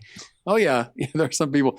I was one of the pioneers in a way because I know like when YouTube first got started, it was 2006. By early 2007, I did a review of Scorsese's movie, The Departed. Because my instinct was, let's talk about the culture. Let's talk about things going on that have a religious overtone, So I started early 2007, right when YouTube got off the ground. And then everything else, Facebook and Instagram came along. And then others sort of saw what I was doing and got into the game too. But I guess I was one of the first ones to do it. Not that I know that world that well. I got all these young people that helped me navigate that world. But I've been providing a lot of the content. And so what's that been like, and how is that received by your peers or your superiors for that matter? I would say, well, to answer the second part first, I think they saw, oh yeah, this is good. I'm glad he's doing it. I'm glad someone is taking the initiative. And they began asking me early on, like, hey, tell us more about this and how are you doing it and what are the pitfalls and how's it working? So I think my superiors have always been, very open to it, interested in it. When I've spoken now that I'm a bishop, I'll speak at the bishops' conference meetings about it. And there's always tremendous interest. Now, these are all older men for the most part. They don't know, Facebook from, French fries. Now, this is something about working in the church work. So he's 61, I'm 57, and we regularly, well, not so much with me. Now I've got a lot of younger pastors around me, and I'm getting to be one of the old guys, but it's true of the church. But they get it. They get the importance of it and why it's worth doing. And the success of it in a way has been a source of surprise and delight to me. When I started YouTube videos, I mean, we thought if we got 300 views, we're doing great. I was thrilled when my first one got to 300 views. And then it just grew. It just grew from there. And I think it was a willingness to talk about the culture and then engage people. So I can't do it as much now, but in the early days, I would get in the com boxes and I would really enter into these debates. And hierarchies bind and blind. As 97% of people that come on com boxes are mad at you for some reason, or they, don't like the com box, like what you're saying. So, okay, I was able then to at least have an argument. I could get into the, lists with them. Well, so I'll tell you, it's interesting you say that because I've certainly met my fair share of opposition in the media domain, let's say. And we lost the moment, it's like, can't, the moment was there, Bishop. You had to go for the throat. You had to, it's theoretically, but especially with, the legacy media. But I'm stunned by the positivity of the comments. It's absolutely overwhelming. I can't really make heads or tails of it, that it's so consistent. Oh, but there's always a few negative comments. But if you're doing this kind of video, this is something I learned when I started, is that you've got some shit posting and you've got some jokes and you got all of that. But in terms of long form video, most of your commenters are fans, and that's why I really appreciate the comments, because many of the comments that you write are helpful. And it's been very sustained. And I just noted on Twitter today that actually I really appreciate the negative comments and the critical comments. I learned a ton from them. To me. So, and I guess the reason I think that's the case is because I think I'm encouraging people, who have. Okay, remember, challenge, but I'm encouraging. And again, this is a big thing that comes with Peterson again and again. This is deep in his motivational structure in his heart. Haven't had any encouragement or enough, and that's lots of people, maybe everyone, because how much people should be encouraged to the ultimate degree, right? They should say, well, you want to reveal the divine within in your own particular way. You could do that. And I'm curious about, you did the Reddit AMA, didn't you, a couple times? Well, I did that. I've done it twice now. And I think one year I was like, you were first and I was third. And not because they knew me. I'm sure they didn't. But I just got on and said, I'm a Catholic bishop who loves to dialogue with non-believers and atheists or something. Right. And so you were asking, also inviting some pushback there as well. So yeah, but it was, I loved it. We got an enormous response. Now, a fair amount of obscenity and just people that hate religion. See, part of it might be religion that I'm so... Cuss at the bishop. Is that like a game? Institutionally identified with religion, so all that. But I love both times I did that. The questions that emerged and the themes that emerged were very illuminating to me. So no, I've loved that world too, of entering into it, and it's it certainly gets attention. People watch these videos, and then I've done a lot of writing and so on, longer form things. I've done documentary films as well. And so what kind of crowd are you getting now with your YouTube channel and your podcast? What's your audience numbers? Yeah, we have like 77 million or something, total views. Oh yeah. On your channel? Yeah. Wow, that's a lot. Are people cutting up your videos and posting them in pieces as well? Not like you, Jordan. He doesn't. Nobody's clippable as Jordan. Jordan, you're the king of that. Not long form Bishop Barron. Yeah, sometimes. I'm trying to think like an average. It depends on the type of video we're doing, but yeah, we're getting good numbers, solid numbers. Not in your ballpark, but well, 77 million total views is that's far beyond respectable. You'd think about comparing that to something like a published book. YouTube has a reach that's absolutely staggering. Right, and I appreciate that very much. That all these different forms, and then that's just YouTube. Then you have all the other forms of social media. So look, as an evangelist, as someone trying to speak for the church, I'm delighted by that, and. We just did it. We just, as you did. I think the first video of yours I saw, you were in a poorly lit room, sitting in this chair, talking about Nietzsche or something. And I thought, wow, this guy. Someone said, oh, he's getting these enormous numbers, and I thought, wow. This last part of the video isn't really terribly interesting, but it's actually vitally important because this is where these two are bonding personally, and I probably don't need to play it. And Bishop says, he said prayer for Tammy and for Jordan, and so it's a good pastoral ending to the video. I'm about out of time, so I should wrap this up. And there's I'm not going to do a third of these, but yeah, I would have liked to have seen Bishop lean in a little bit more. I would have done it differently. It's not a criticism. And I'm also not sitting in the hot seat, so I could botch it even worse. I'm not saying he botched it, but yeah, I hope they have more conversation, because Tammy is praying the rosary, and what do I want as a Christian minister? I want them to find life and life abundant. And I believe that comes from union with Christ. So, and that's something that Bishop Barron and I hold in common, even if there might be differences in attire and marital vows between us. But yeah, so overall, good video. And hopefully not 2 years between conversations. But I think, again, the conversation would have been better served if someone else was with them to facilitate the conversation that both of them knew. And, I think actually Brett Weinstein did a good job. It wouldn't be good for these two, but did a good job with Jordan and Sam Harris. Douglas Murray did too with Jordan and Sam Harris. So I think someone who knows both of their work quite well, and I think that would have actually allowed them to get quite a bit deeper into things that were not necessarily deeper, but closer. And again, at the end of the video, sort of a pastoral moment, but it's the closer we're looking for. So anyway, there's the second part of the commentary. I hope it was good for you. It was fun for me to make, and let me know what you think. I do really enjoy your comments. And if you want other people to, like and subscribe. But, when we do our Friday, every Friday we do a question and answer at Bridges of Meaning Discord.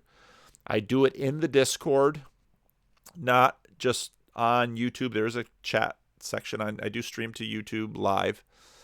But why do I do it in the Discord server? I do it in the Discord server because it's sort of an estuary, and we can actually have more conversation in that harbor than we can really have just sort of with the YouTube facilities. And yeah, and I look forward to hearing from you. Thanks for watching.